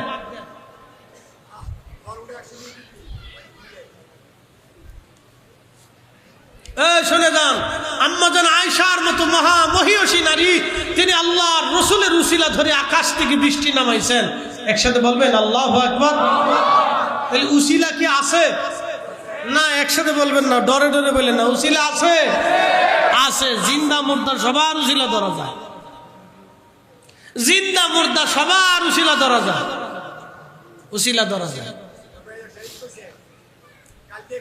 এই আমার দিকে তাকান, মদিনার ইহুদিরা নবীজির উসিলা ধরে যুদ্ধের জন্য দোয়া করতেন। আল্লাহর নবী মদিনায় যাওয়ার পরে সাহাবীদেরকে বলেন, এ সাহাবীরা, তোমরা ইহুদিদেরকে যায় জিজ্ঞেস করো, তোমরা তাদেরকে বলো যে ইহুদিরা, তোমরা এক সময় আগত নবীর উসিলা ধরে তোমরা দোয়া করতা, আজকে নবী পাওয়ার পরে তোমরা কেন অস্বীকার করো? একসাথে বলবেন আল্লাহু আকবার। নবী আসেন নাই, তখনও ইহুদিরা নবীজির উসিলা ধরে দোয়া করতেন যে আল্লাহ, আগামীতে একজন নবী আসবেন, তিনি আখিরি নবী, তিনি তোমার কাছে অনেক সম্মানিত, আল্লাহ ওই নবীর উসিলা তুমি আমাদেরকে বিজয় দাও। একসাথে বলবেন আল্লাহু আকবার। নবী আসেন নাই হইছে, নবী আসার আগে যদি উসিলা ধরা যায়, তো নবীজি চলে যাওয়ার পরে কি উসিলা ধরা যায় না? কি আশ্চর্য উম্মত বলেন তো। কোন পাগলের দেশে বাস করি, কোন পাগলের দেশে বাস করি? আপনি আমাকে শিরিক বুঝাচ্ছেন, এত শিরিক বুঝেন না। শিরিক হযরত আম্মা জান আয়েশার সাথে কেউ বেশি জানে না, শিরিক হযরত ওমরের চাইতে কেউ বেশি জানে না, শিরিক সাহাবীদের চাইতে কেউ বেশি জানে না, শিরিক হযরত উসমানের চাইতে কেউ বেশি বুঝে না, শিরিক হযরত আলীর চাইতে কেউ বেশি বুঝে না, শিরিক সাহাবে কিরামের চাইতে কেউ বেশি বুঝে না। সাহাবীরা নবীর উসিলা ধরেছেন, এমনকি নবীজির চাদরের উসিলা ধরতেন, নবীজির নখের উসিলা ধরতেন, নবীজির চুল মুবারকের উসিলা ধরতেন। একসাথে বলবেন আল্লাহু আকবার। হ্যাঁ, সাহাবীরা ধরেছেন, সাহাবীরা, সাহাবীরা নবীজির চুল মুবারকের উসিলা ধরতেন। আর আপনি আসছেন বলে মরা মানুষের উসিলা ধরা যায় না, এরা রসুলকেও মৃত্যু বানিয়ে ফেলছে, নবীর উসিলা ধরা যাবে না। এটা মিথ্যা কথা, ডাহা মিথ্যা কথা। এগুলো বিশ্বাস করবেন না, এগুলি বিশ্বাস নিয়ে কবরে গেলে আপনি ধ্বংস হয়ে যাবেন। বলে হুজুর কারণ কি? কারণ একটা, আপনাদেরকে বুঝাই। আমাদের মূল হচ্ছে বিশ্বাস। আমাদের মূল কি বলেন? খ্রিস্টানদের সাথে আমাদের তফাৎ কোথায়? বিশ্বাসে। একসাথে বলেন কিসে? না, জোরে বলেন কিসে? ওরাও মানুষ, আমরাও মানুষ, মানুষে মানুষে কোনো তফাৎ নাই, শুধু বিশ্বাসে তফাৎ, শুধু বিশ্বাসে তফাৎ। আচ্ছা বলেন তো, কোন সনাতনী ধর্মের মানুষ আপনার সাথে মেয়ে বিয়ে দিবে? কেন দেয় না? তার বিশ্বাসের সাথে আপনার বিশ্বাসের মিল নাই। আপনি কোন নাস্তিকের সাথে আপনার মেয়ে বিয়ে দিবেন? বলে কেন দিবেন না? তার বিশ্বাসের সাথে আপনার বিশ্বাসের মিল নাই, এটা বিশ্বাস। এটার নাম আকীদা, এটার নাম ঈমান। এই ঈমানে যদি কারো গলত থাকে তাহলে জিন্দেগিতে নামাজ হবে, রোজা হবে, কিন্তু জান্নাত হবে না। মনে রাখেন, ঈমান আকীদা বড় দামি জিনিস। আর ঈমান আকীদার মূল ফাউন্ডেশন হচ্ছে হুব্বে রাসূল, রাসূলে কারীমের মুহাব্বত, নবীজির তাজিম। এই দুইটা জিনিস যদি না থাকে তাহলে ঈমানের কিছুই নাই। সোজাগান নাকি, ঠিক কিনা? ঈমানের কিচ্ছু নেই। আরো বুঝাই, উসজুদু লি আদম। আদম আলাইহিস সালামের সুরত দিয়ে আল্লাহ বানাইলেন, আদমরে বানাইলেন, সামনে দাঁড়া করাই দিলেন, কোটি কোটি ফেরেশতা দাঁড়া করাইলেন। দাঁড়া করে আল্লাহ বলেন, উসজুদু লি আদম, তোমরা আদমের দিকে সেজদা দাও। অনেকে ভুল ব্যাখ্যা করেন। এর মূল ব্যাখ্যা কি জানেন? ইমাম তাকিউদ্দিন সুবকি, ইমাম শামসুদ্দিন সাখাবি, ইমাম মুল্লা আলী কারি আল মাওরিদির মতো ব্যাখ্যা করেছেন। উসজুদু লি আদম, মসজুদ, সেজদার মালিক ছিল মূল আল্লাহ, কেবলা ছিল আদম। আর আদম সফিউল্লাহর পবিত্র পেশানিতে নূরে মুহাম্মাদি সাল্লাল্লাহু আলাইহি সাল্লাম ছিল, তাজিম ছিল নূরে মুহাম্মাদি, সম্মান ছিল হাকিকতে নূরে মুহাম্মাদি। আদম ছিল কেবলা আর মসজুদ ছিল আল্লাহ, সেজদার মালিক মূলত আল্লাহ, কেবলা হলো আদম। একসাথে বলবেন আল্লাহু আকবার। কেবলাকে আদম, জোরে বলেন কেবলাকে। আপনারা সেজদা কাবারকে দেন না আল্লাহকে দেন? তো কাবার দিকে ঘুরেন কেন? আল্লাহ কি পশ্চিমে নাই? আল্লাহ কি পূর্বে নাই? আল্লাহ কি উত্তর দক্ষিণে নাই? তো আপনি কেন কাবার দিকে ঘুরে যান? কাবাটা হচ্ছে আপনার দিক, কেবলা একটা ফাউন্ডেশন, একটা মাধ্যম। আল্লাহকে সেজদা দেওয়ার মাধ্যম হচ্ছে কাবা। আপনি কাবাকে সেজদা দেন না, আল্লাহ নিজেই আপনাকে উসিলা ধরাই দিছে যে তোমার 5 ওয়াক্ত নামাজে প্রত্যেকটা সেজদায় আমার উসিলা ধরতে হবে। বলে উসিলা কি? ওই কাবা হলাম আমি, আল্লাহ সেজদার উসিলা। একসাথে কোন আল্লাহু আকবার। আপনি তো উসিলারে শিরিক বানাই ফেলছেন, আপনি নিজেই বুঝেন না যে আপনি নিজেই এই শিরিকের মধ্যে পড়ে রয়েছেন। আপনি তো নিজেই শিরিক বুঝেন না। কাবা হলো মাধ্যম, কাবা উসিলা, কাবা কেবলা, কাবা সেজদার বস্তু না, ওটা পাথরের ঘর। আল্লাহ কোরআনে বলছেন, ইন্না আউওয়ালা বাইতিন উদিয়া লিন-নাসি লাল্লাযী বিবাক্কাতা মুবারাকান হুদাল লিল আলামিন।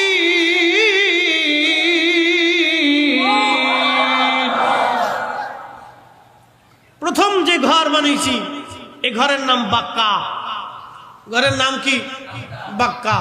এখন নাম কি? তো মক্কা কেন কন? আল্লাহ কোরআনে বলছে বাক্কা, আপনি মক্কা কন কেন? আপনার এই সাহস কেটে দিচ্ছে। ইন্না আউওয়ালা বাইতিন উদিয়া লিন-নাসি লাল্লাযী বিবাক্কাতা মুবারাকান। আমরা বলি না মক্কা শরীফ, মক্কাতুল মুকাররমা, মুবারকময় মক্কা। বিবাক্কাতা মুবারাকান হুদাল লিল আলামিন। এই কাবাকে কেন্দ্র করে, এই কাবাকে মাধ্যম করে আমি তামাম দুনিয়াকে হেদায়েত করব। একসাথে বলবেন আল্লাহু আকবার। কাবার আরেকটা নাম আছে উম্মুল কুরা, জমিনের মা। সমস্ত মসজিদ দেখেন, এই মসজিদের মা হচ্ছে কাবা, মসজিদের মূল হচ্ছে কাবা। পৃথিবীতে যত মসজিদ আছে সব মসজিদের মূল হচ্ছে কাবা। মনে রাখেন, এই কাবার ব্যাখ্যা করলে রাত চলে যাবে না। মসজিদের মূল হচ্ছে কাবা, কাবা শরীফ সমস্ত মসজিদের মূল। এই জন্য এটার নাম উম্মুল কুরা। সমস্ত কুরআনের মা হচ্ছে সূরা ফাতিহা। একসাথে বলবেন আল্লাহু আকবার। সূরার নাম কি? সমস্ত কুরআনের সমস্ত সূরার মূল হচ্ছে, মা হচ্ছে সূরা ফাতিহা, যাকে বলা হয় উম্মুল কুরআন, কুরআনের জননী, কুরআনের মা। একসাথে বলবেন আল্লাহু আকবার। কুরআনের মা হচ্ছে সূরা ফাতিহা। সূরা ফাতিহা হচ্ছে কুরআনের মা। ওয়াজ আমার শেষ, উসিলা বুঝাই দিয়ে গেলাম। তাহলে কাবা শরীফ আমাদের সেজদার উসিলা। বলে কি উসিলা? আল্লাহকে সেজদার উসিলা হচ্ছে কাবা। আপনি উসিলা মানবেন না, না মানলে তো আপনার সেজদাই হয় না। কি কথা ঠিক আছে না? তা আপনি কাবা বাদ দিয়ে উত্তরে সেজদা দেন, দেখি হয় কিনা। দক্ষিণে সেজদা দেন, দেখি হয় কিনা। পূর্বে সেজদা দেন, দেখি হয় কিনা। বলে হবে না। আপনাকে লোকেরা ঘুরাই দিয়ে বলবে, মিয়া তুমি আলেম হইয়া কাবা শরীফের দিকে সেজদা না দিয়ে তুমি দক্ষিণে দিতেছো মিয়া, তুমি তো নিজেই নামাজ বুঝো না। তাহলে আপনি বলবেন আমি কি কাবাকে সেজদা দেব? আমার আল্লাহ উত্তরে আছে, দক্ষিণে আছে, পূর্বে আছে, পশ্চিমে আছে, সব দিকে আল্লাহ আছে, তা আমি উত্তরে দিয়ে দিই। উত্তর দিলে হবে না, নামাজ কিয়ামত পর্যন্ত হবে না। বলে কারণ আল্লাহ কাবার দিকে মুখ করাকে ফরজ করে দিয়েছেন। এই কাবা হলো আল্লাহকে সেজদা দেওয়ার উসিলা। একসাথে বলবেন আল্লাহু আকবার। কাবা কি? জোরে বলেন, কাবা কি? কাকে সেজদা দেওয়ার উসিলা? আল্লাহকে সেজদা দেওয়ার উসিলা। আমরা কাবারে সেজদা দেই না, সেজদা আল্লাহকে দেই। আপনি উসিলা মানলেন না, আপনি নিজেই তো উসিলা বুঝেন না। এই জন্য বুঝতে হবে প্রিয় ভাই আমার, উসিলা সবাই দরকার। অলিদের উসিলা নিয়ে দোয়া করবেন, মাজারের পাশে দাঁড়াইয়া অলিদের উসিলা নিয়ে দোয়া করবেন। কেন দোয়া করবেন? অলিরা আল্লাহর মকবুল, আল্লাহর পেয়ারা, আল্লাহর কাছে তারা সম্মানিত। তাদের উসিলা ধরে দোয়া করলে আল্লাহ কবুল করে। আল্লাহ নিজে ওয়াজ করছেন, ইন্না রাহমাতাল্লাহি করিবুম মিনাল মুহসিনিন, নিশ্চয় আমার রহমত আমার মুহসিন বান্দাদের নিকটবর্তী। আপনি বিশ্বাস করেন আর না করেন, মানেন আর না মানেন, মানেন আর না মানেন, সূর্য কিন্তু আমাদের আইনে চলে না, সূর্য আল্লাহর আইনে চলে। বাতাস আমাদের আইনে চলে না, বাতাস আল্লাহর আইনে চলে। মেঘ বৃষ্টি আবহাওয়া আমাদের আইনে চলে না, এটাও আল্লাহর আইনে চলে। তো ঠিক আমরাও অলিদের জিয়ারত আল্লাহর আইনে করি, অলিদের উসিলা আল্লাহর আইনেই ধরি। কথা বলেন ঠিক না বেঠিক? সিয়াসিত্তার একজন ইমাম, উনি হাদিস বলতেন, ভালো করে বুঝবেন। তো শেষ বয়সে তিনি অন্ধ হয়ে গেলেন। তো যে রাস্তা দিয়ে একবার তিনি যাইতেন, ওই রাস্তার সব কিছু ওনার মুখস্থ থাকতো। তো এই রাস্তার পাশে একটা গাছ ছিল, গাছে একটা ডাল ছিল। এই ডালটা উনি মাঝে মধ্যে ডালটা আসলে মাথা নিচু করে যাইতেন। তো উনি অন্ধ হয়ে গেলেন। ওই রাস্তা দিয়ে উনি অন্ধকালীন সময়ে যাচ্ছিলেন। কয়েকবার গেলেন, ঠিক গাছের কাছে যাওয়ার সাথে সাথে তিনি মাথা নিচু করতেন, যেখানে একটা ডাল আছে। শেষ সময়ে তিনি একবার যাওয়ার সময় তিনি আবার মাথাটা নিচু করলেন। তো সাথীরা বললেন, ইমাম এখানে তো কোনো গাছ নাই। তো সিয়াসিত্তার ইমাম বললেন, যে কোনো একজন ইমাম হবে, ইমাম তিরমিজিও হতে পারে, নাসাইও হতে পারে, আমার এই মুহূর্তে স্মরণে নেই, তবে ইমাম তিরমিজি হতে পারে। তো সেই সময় তিনি বললেন যে এখানে একটা গাছ ছিল। বলে হ্যাঁ ইমাম, এখানে একটা গাছ ছিল, তবে গাছটা কেটে ফেলা হয়েছে। ঠিক তখনই হাদিসের ইমাম বললেন, তাহলে আমাকে কালকে থেকে আর হাদিস বলা যাবে না, কারণ আমার স্মৃতি দুর্বল হয়ে গেছে। এবার বুঝেন তো হাদিস বলতে তারা কতটা সতর্ক ছিল, কতটা সচেতন ছিল যে একটা হাদিস বলবেন।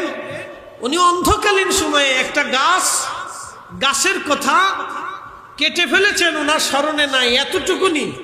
উনি বললেন কালকে থেকে আর রসুলের হাদিস আমি বলতে পারবো না, কারণ আমার স্মৃতি দুর্বল হয়ে গেছে। তাহলে বুঝেন তো রসুলের হাদিসের ব্যাপারে আইমে কেরামের সচেতনতা কত কঠিন ছিল এবং তাদের মেধা কত প্রখর ছিল। তা বলেন, মেধা কি আমরা দেই না আল্লাহ দেয়? আল্লাহ দেয়, এটা আমরা দেই না। ইমাম ইয়াহইয়া ইবনে মুঈন, জিনাকে রিজাল শাস্ত্রের জনক বলা হয়। উলুমুল হাদিসের একটা পাঁচ হচ্ছে রিজাল। রিজাল হচ্ছে যিনারা হাদিস বর্ণনা করেন তাদের জীবনী নিয়ে পর্যালোচনা করা।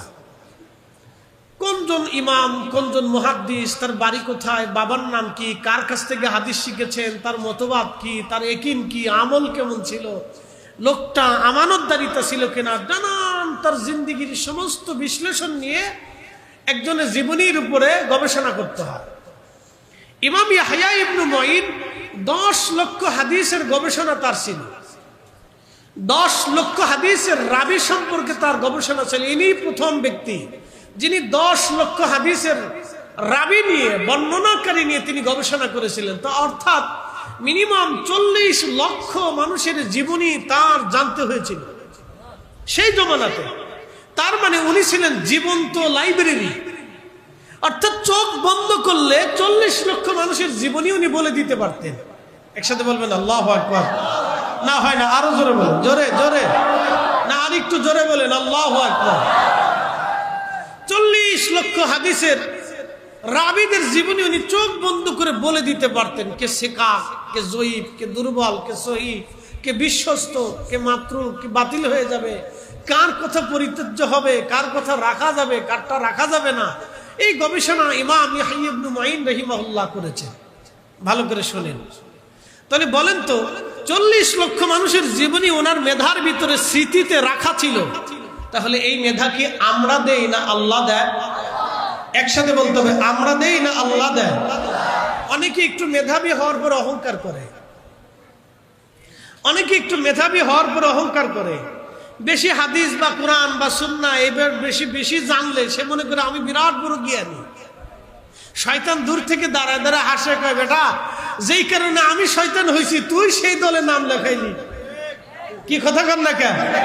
এই জন্য দুনিয়াতে কোনোদিন কোনো অলির জিন্দিগিতে দেখবেন না তারা অহংকার করে না। কোনো অলির জীবনে দেখবেন না অহংকার করে না। আলেমদের জিন্দিগিতে অহংকার আছে। বলে কেন? মনে কিছু নিয়েন না, যারা রাজনীতি করেন করেন, আমি কোনো রাজনীতি করি না। আমাদের দেশে কেউ একটু বুখারী শরীফ পড়াইলে, অমুক ছেলে পীরের ছেলে হলে, অমুক ওই মুহাদ্দিসের পোলা হলে, অমুক মুহাদ্দিস হলে, অমুক মাদ্রাসার মুহতামি হলে একটা দল বানায় ফেলছে। মনে কিছু নিয়েন না। বাংলাদেশে হুজুর আছে মনে করেন 60 জন, দল হয়েছে 60টে, তো ভাগে ভালো কয়জন? 15 জন। তো এত দল যদি ইসলামের ভিতরে হয় তাহলে আর বাকিগুলোর কি অবস্থা হবে? এই জন্য বাংলাদেশে ইসলামী হুকুমত কখনো কায়েম হয় না, আর সম্ভাবনাও দেখা যায় না যতদিন এই হুজুররা এক জায়গা না হবে। আর হুজুররা জীবনে এক জায়গা হবে না। কি আপনি ঠিক কোন খেয়াল বুঝে কন, জীবনে এক জায়গা হবে না। এদেরকে জীবনেও আপনি এক টেবিলে বসাইতে পারবেন না, না পারবেন না। আজকে বসবে, কালকে সকালবেলা দেখবেন যে সকাল হওয়ার আগেই চেঞ্জ হয়ে গেছে, বা আজকে আসবে 24 ঘন্টা পরে দেখবেন চেঞ্জ হয়ে গেছে। এক জায়গায় বসবে না, আর বসলেও এক ঐক্যমত্য প্রতিষ্ঠিত হবে না। বলে কারণ কি? আমি আপনাদেরকে আরো ব্যাখ্যা করে শোনাই। কয়েকদিন আগে কাতারে এক জালিম দেশ কাতারে হামলা করলো। মুসলমানদের 50টা দেশ একত্রিত হলো, এক জায়গায় বসে হামলি তামলি এটা করবে সেটা করবে। শেষ পর্যন্ত তারা মিটিং শেষ করলো কোনো উদ্দেশ্যবিহীন ছাড়া, কোনো সিদ্ধান্তবিহীন তারা মিটিং শেষ করলো। মুসলমানের মাত্র 50টা দেশ এক জায়গায় বসে একত্রিত একমত এক পথ হতে পারে নাই। অথচ আপনি দেখেন ইউরোপের হাজার হাজার মানুষ শত শত জাহাজ নিয়ে তারা আসছে গাজাতে, তারা ত্রাণ দেওয়ার জন্য। অথচ পাশেই মুসলিম দেশের বড় বড় ধনী দারিদ্র থাকার পরেও, দানশীল দানবীররা থাকার পরেও তারা আজ পর্যন্ত গাজার জন্য কিছু করতে পারে নাই। কথা বলেন ঠিক কিনা? ব্যর্থতা আমাদের অনেক বড়। খালি দোষ নেই এদেশের পীর মাসিক সুফিরা বেদাতি বেদাতি বেদাতি। আরে বেটা, সুফিরা দেশে না আসলে তুমি কালেমাই খুঁজে পাইতা না, আজানি খুঁজে পাইতা না, দিনই খুঁজে পাইতা না। কথা বলেন না কেন? হ্যাঁ, সুফি না আসলে দিন পেতেন না, ওলি না আসলে দিন পেতেন না। আল্লাহর কসম করে বলি, ওয়াল্লাহি বিল্লাহি তাল্লাহি, যেই মালিকের হাতে কমাই দেন, টন কমাই দেন, যেই মালিকের হাতে আমার জীবন, যেই মালিকের হাতে আমাদের মৃত্যু, যেই মালিকের হাতে আসমান, যেই মালিকের হাতে ক্ষমতা, যেই মালিকের হাতে জমিন, যেই মালিকের হাতে সৃষ্টি পরিচালিত হয়, ওই মালিকের কসম করে বলি, যদি খাজা বাবা আজমিরি সেই দিন না আসতেন তাহলে কালেমার স্বাদ নসিব হতো না। যদি মুজাদ্দেদ আল ফেসানি না আসতেন কালেমার স্বাদ নসিব হতো না। যদি বদর 360 আউলিয়া শাহজালাল ইয়ামানি না আসতেন তো কালেমার স্বাদ নসিব হতো না। যদি কুতুবউদ্দিন কাকের, নিজামউদ্দিন আউলিয়া, হযরতে দাতা গঞ্জে বখশের মতো ওলিরা দেশে না আসতেন তো কালেমার স্বাদ আপনাদের নসিব হতো না। হুজুর গাউসে পাক আর খাজা বাহাউদ্দিন নকশবন্দ বুখারী এদের মতো ওলিরা যদি দেশে না আসতেন তাহলে কালেমার স্বাদ আপনার আমার নসিব হতো না। কথা বলেন ঠিক কিনা? না, নসিব হতো না, না নসিব হতো না। কিন্তু বড় আফসোস, আজকে ওনাদেরকে আমরা বানাচ্ছি বেদাতি। ওনাদেরকে কি বানাচ্ছি? বেদাতি বেদাতি। এই উম্মতের আগামী দিনে কষ্ট, বহু কষ্ট আছে, অনেক বড় কষ্ট আছে। এই উম্মত ইতিহাস ভুলে গেছে, এই উম্মত ইতিহাস ভুলে গেছে, এই উম্মত ইতিহাসের মূল সাবজেক্ট ভুলে গেছে। যাদের দুয়ার আসমান থেকে সাহায্য আসতো তাদেরকে বানিয়েছি ভণ্ড। যাদের দোয়ায় আসমান থেকে সাকিনা আসতো, যাদের দোয়ায় মুসলমানদের বিজয় আসতো, যাদের দোয়ায় অল্প সময় নিয়ে মুসলমান দিক বিদিক জয় করেছিল, আজকে তাদেরকে আমরা বানিয়েছি বেদাতি। আজকে আমরা তাদেরকে বানিয়েছি বেদাতি, আমরা তাদেরকে বলতেছি মুশরিক। উম্মতের কপালে আরো কষ্ট আছে। ভাবতেছেন এত সহজে ছুটে যাবে? নেভার, কখনো না। কেবল ফিলিস্তিন গেছে, বাকি অপেক্ষা করেন। যদি টিকে থাকে এইভাবে, তাহলে আগামীর দিনে আরো ভয়াবহ অশনি সংকেত আসতেছে। ভাবছেন আপনার বঙ্গদেশ নিরাপদ থাকবে? নেভার, কখনোই না, কখনোই না। প্রিয় উপস্থিতি হাজির, কথাগুলি অনেক দুঃখের সাথে বললাম, কষ্টের সাথে আপনাদেরকে বললাম। বাবা আমার, আজকে এই উপমহাদেশের ভিতরে মুসলমান আছে প্রায় 100 কোটি। ভারতে, বাংলাদেশে আরাকান যদি দেখেন, 1000 বছর আগে যে আরাকানে ইসলাম আসলো, শত শত বছর ধরে যারা স্বাধীন ছিল, আজকে সেই জনপদ পরাধীন হয়ে মুসলমান রাজ বিতাড়িত হয়ে গেল। ফিলিস্তিনেরা 5500 বছর ধরে যারা স্বাধীন ছিল, শত শত বছর ধরে যারা এই জমিনে বিচরণ করলো, আজকে তারা ওই জমিন থেকে বিতাড়িত হয়ে গেল। ভাবে রাখবেন না যে আমার দেশের স্বাধীনতা বুঝি চিরদিন টিকে থাকবে, তা নাও হতে পারে। আমার দেশের স্বাধীনতা চলে যেতে পারে, অথবা আমার দেশ অনেক বড় হতে পারে, আমরা কিছুই জানি না, বলতে পারবো না। এই ভারত উপমহাদেশে প্রায় 80-90 কোটি মুসলমানের বসবাস। আফগানিস্তান, পাকিস্তান, ভারত, বাংলাদেশ, শ্রীলঙ্কা, মালদ্বীপ, এবং আপনি যদি দেখেন নেপাল, ভুটান এবং আরাকান দিয়ে যদি আপনি দেখেন, প্রায় 90 কোটির মতো মুসলমান এদেশেই বসবাস করে। এদেশে আল্লাহর নবী আসেন নাই, সাহাবীরা যা এসেছিলেন সময় তারা পান নাই। তাহলে এদেশের কালেমার দরজা কারা খুললেন? এদেশের ইসলামের কালেমার দরজা যিনি খুলেছিলেন, তিনি দাতা গঞ্জেবক, তিনি বাইজিদ বোস্তামি, তিনি আবুল হাসান খেরকানি, তিনি আবু আলী ফাহমদি তুরসি, তিনি হযরত জুনাইদ বাগদাদি, তিনি হযরত খাজা মাইনুদ্দিন চিশতি আজমিরি সঞ্জরি, তিনি খাজা উসমান হারুনি, তিনি খাজা বাকিবিল্লাহ, তিনি খাজা বাহাউদ্দিন নকশবন্দ বুখারী, বড় বড় ওলিরা এই জমিনে কালেমার দরজা খুলেছেন। আপনি ইতিহাসকে অস্বীকার করতে পারেন না তো। আপনি ইতিহাসকে অস্বীকার করলে আপনি অনেক বড় বেঈমান। আমরা জাতিগতভাবে এমন একটা জাতি, আমরা আমাদের ইতিহাস ঐতিহ্যকে ভুলে যাই। হ্যাঁ, আমরা ভুলে যাই। আপনি মালয়েশিয়াতে জানতো, দেখবেন ওরা অনেক উন্নত। আমাদের 30 টাকা, ওদের 1 টাকা। সারা মালয়েশিয়া কুয়ালালামপুরে যে কটা এই একটা কি বলে একটা জেলার ভিতরে তাদের যত সুন্দর সুন্দর বিল্ডিং আছে, আমাদের সারা বাংলাদেশে তত সুন্দর বিল্ডিং নাই। তারা পৃথিবীর এক উন্নত বিশ্বের একটা দেশ। যা দেখবেন মালয়েশিয়ার যারা আছে, তারা তাদের এই রাষ্ট্রীয় অনুষ্ঠানগুলিতে তারা তাদের সেই পোশাক লুঙ্গি এখনো পরিধান করে, এখনো পরিধান করে। আর আমাদের দেশের ছেলেপেলেরা একটু পয়সা করি হলে হাফ প্যান্ট পরে বাম হাতে সিগারেট নিয়ে রাস্তা দিয়ে হাঁটে, মনে হয় যে একবারে সোনাবাবু রাস্তা দিয়ে হাঁটতেছে। হ্যাঁ, ও তার নিজের ইতিহাসও ভুলে গেছে, ও বাপদাদার 14 গোষ্ঠীর বংশের এটাও ভুলে গেছে, মনে নেই। বুঝতে পারছেন? আমরা খুব সহজে আমাদের ইতিহাস, ঐতিহ্য, বংশের মর্যাদাগুলি আমরা সহজে ভুলে যাই। শোনেন, বংশের মর্যাদার কথা যদি আপনি মনে না রাখেন, তাহলে আপনার ভবিষ্যৎ নষ্ট হবে।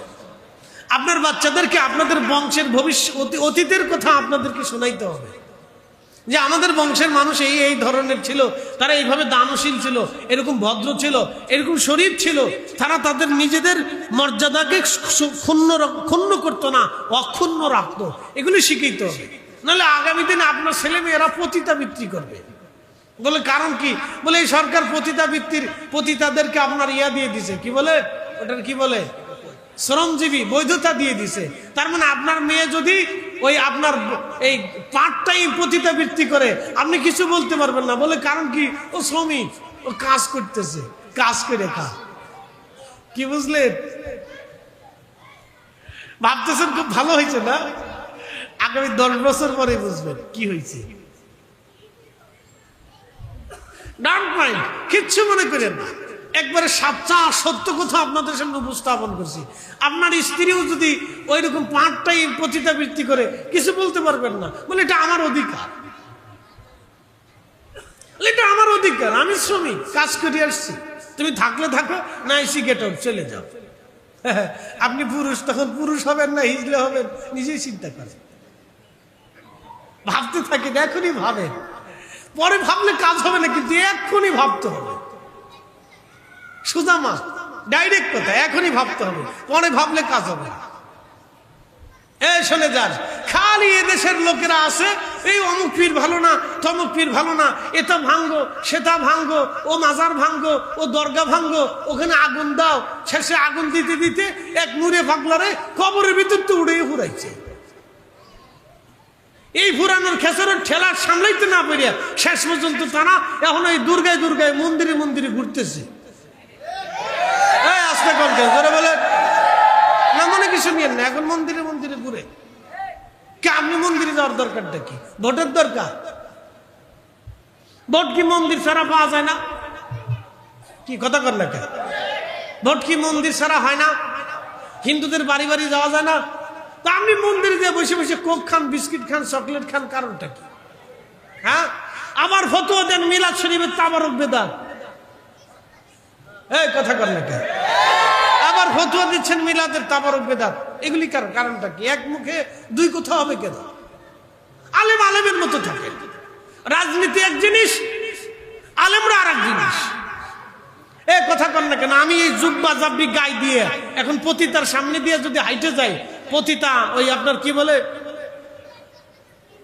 এই পতিতাদের যে আবাস আছে, এইখান দিয়ে যদি আমি হাইটে যাই, তো লোকেরা বলবে হাই হ্যাঁ হুজুরের ওয়াজ শুনে আসলাম, হুজুরের সামনে তো যাই কে? কি কথা ঠিক আছে না ভাই? তো হুজুরের সামনে দিয়ে কেন যাই? প্রিয় উপস্থিতি, খুব মনোযোগ দিবেন। এই জন্য আপনাদেরকে বলতেছি সাবধান। তাম দুনিয়াতে ইসলাম এনেছিলেন আল্লাহর ওলিরা, তাতে কোনো সন্দেহ নাই। ওলিরা যে ইসলাম দিয়েছিলেন এটাই হলো অরিজিনাল ইসলাম। কারণ ওলিরা কখনো ভুল ইসলাম আনেন নাই, ওলিরা অরিজিনাল ইসলাম এদেশে এনেছিলেন। আজ থেকে 1200 বছর আগে হযরতে বদর শাহ আউলিয়া রাহিমাহুল্লাহ তিনি চট্টগ্রামে আসলেন। তারও 100 বছর আগে বাইজিদ বোস্তামি রাহমাতুল্লাহ আলাইহি তিনি চট্টগ্রামে আসলেন। বাইজিদ থানাতে এখনো তার দরগা আছে। বাইজিদ বোস্তামি রাহমাতুল্লাহ আলাইহি 1300 বছর আগে দেশে আসলেন। 750 বছর আগে হযরতে শাহজালাল ইয়ামিনী আসলেন। 750 বছর আগে শাহজালাল ইয়ামিনী মুজাররিদ দেশে আসলেন। 360 জন আল্লাহর ওলি আসলেন। তারও 500 বছর আগে 12 আউলিয়া আসলেন।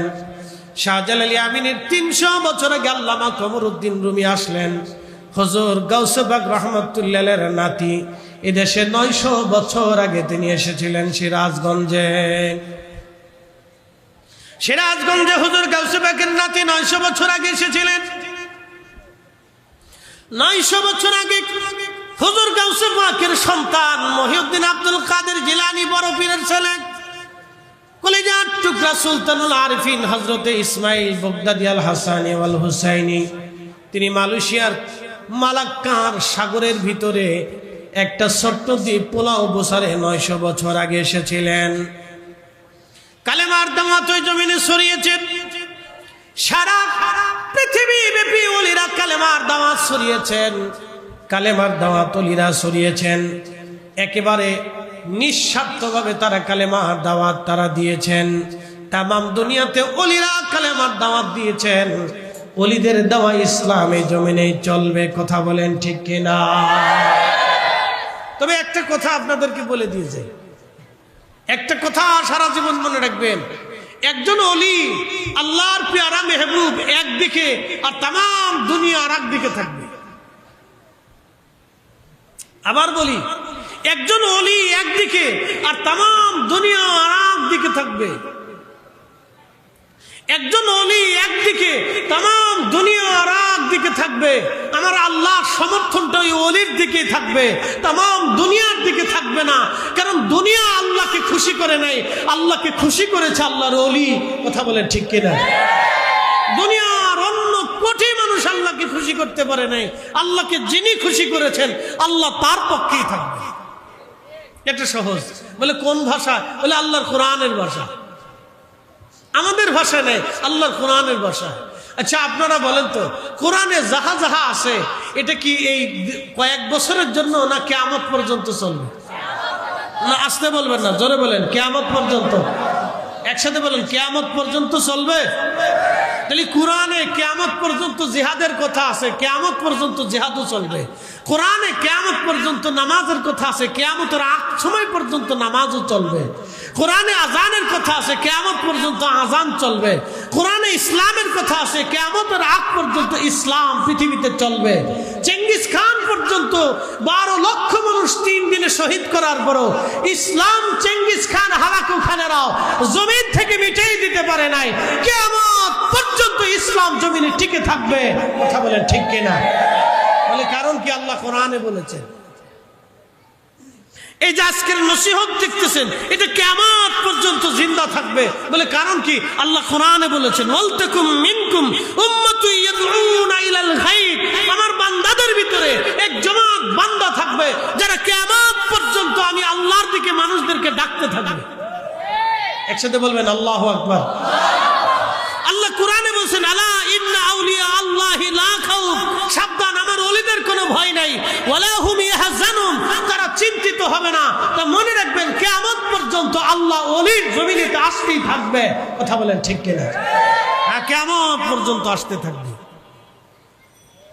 এটা মনে রাখবেন, কিয়ামত পর্যন্ত যেহেতু ওলি আসবে তো কিয়ামত পর্যন্ত আহলে সুন্নাত ওয়াল জামাত টিকে থাকবে। আপনি ঠিক বললেন ঠিক, না ঠিক বললেন ঠিক। আল্লাহর কোরআনে যেটা আছে ওটাই ঠিক। কথা কোন থেকে ঠিক কিনা? আল্লাহর কালামে যেটা আছে ওটাই ঠিক, একবার 100% ঠিক। লা শাকা লা রাইবা, কোনো সন্দেহ নেই। আপনার সন্দেহ হতে পারে, আর এক মুসলমানের সন্দেহ নাই, আমাদের দিলেও কোনো সন্দেহ নাই। একবারে লা শাকা লা রাইবা, কোনো সন্দেহ নেই, কোনো সন্দেহ নেই। বলে হুজুর কোরআনকে এভাবে বিশ্বাস করেন কেন? কারণ আমরা রাসূলকে 100% বিশ্বাস করি। কোরআন কি আমাদেরকে আল্লাহ সরাসরি শিখাইছে না আল্লাহ রসুল দিয়ে শিখাইছে? রসুল দিয়ে কোরআন শিখাইছে। নামাজ কি আল্লাহ সরাসরি শিখাইছে না নবী দিয়ে শিখাইছে? রোজা কি আল্লাহ সরাসরি শিখাইছে না নবী দিয়ে শিখাইছে? হজ কি আল্লাহ নিজে এসে শিখাইছে না রসুল দিয়ে শিখাইছে? রসুল দিয়ে শিখানো হয়েছে কেমনে কেমনে, কোন জায়গা কোন জায়গা। হজের কি নিয়ম হবে, আরাফাতের ময়দানে কখন আসতে হবে, কখন বের হতে হবে, মুজদালিফায় কখন যেতে হবে, মিনাতে কখন যেতে হবে, জমারতে শয়তানকে কখন পাথর মারতে হবে, হারাম কখন তাওয়াফ করতে হবে, সাই কখন করতে হবে, এবং হাজরে আসওয়াদে কোন জায়গা চুমা দিতে হবে, এই মাকামে ইব্রাহিমে কোন জায়গা নামাজ পড়তে হবে, নামাজ পড়লে কি হবে, আল্লাহর নবী নিজে নিজে প্র্যাকটিক্যাল নবীজি শিখিয়ে দিয়ে গেছেন। এই জন্য রসুল মানলে আল্লাহ মানা হয়ে যায়। এই জন্য আমরা সুন্নিরা নবী নবী করি। কথা কন না ঠিক কিনা? অনেক ভাইরা বলে থাকেন যে কোরআনই সব, কোরআনই সব, কোরআনই সব। মিথ্যা কথা, মিথ্যা কথা। আল্লাহ কোরআন বলছে, আল্লাহর কোরআন বলছে মাইয়ুতির রাসূলা ফাকাদ আতা আল্লাহ। নবী মানলে কোরআন মানা হয়ে যায়। একসাথে বলবেন আল্লাহু আকবার। নবী মানলে কাকে মানা হয়? নবী মানলে কাকে মানা হয়?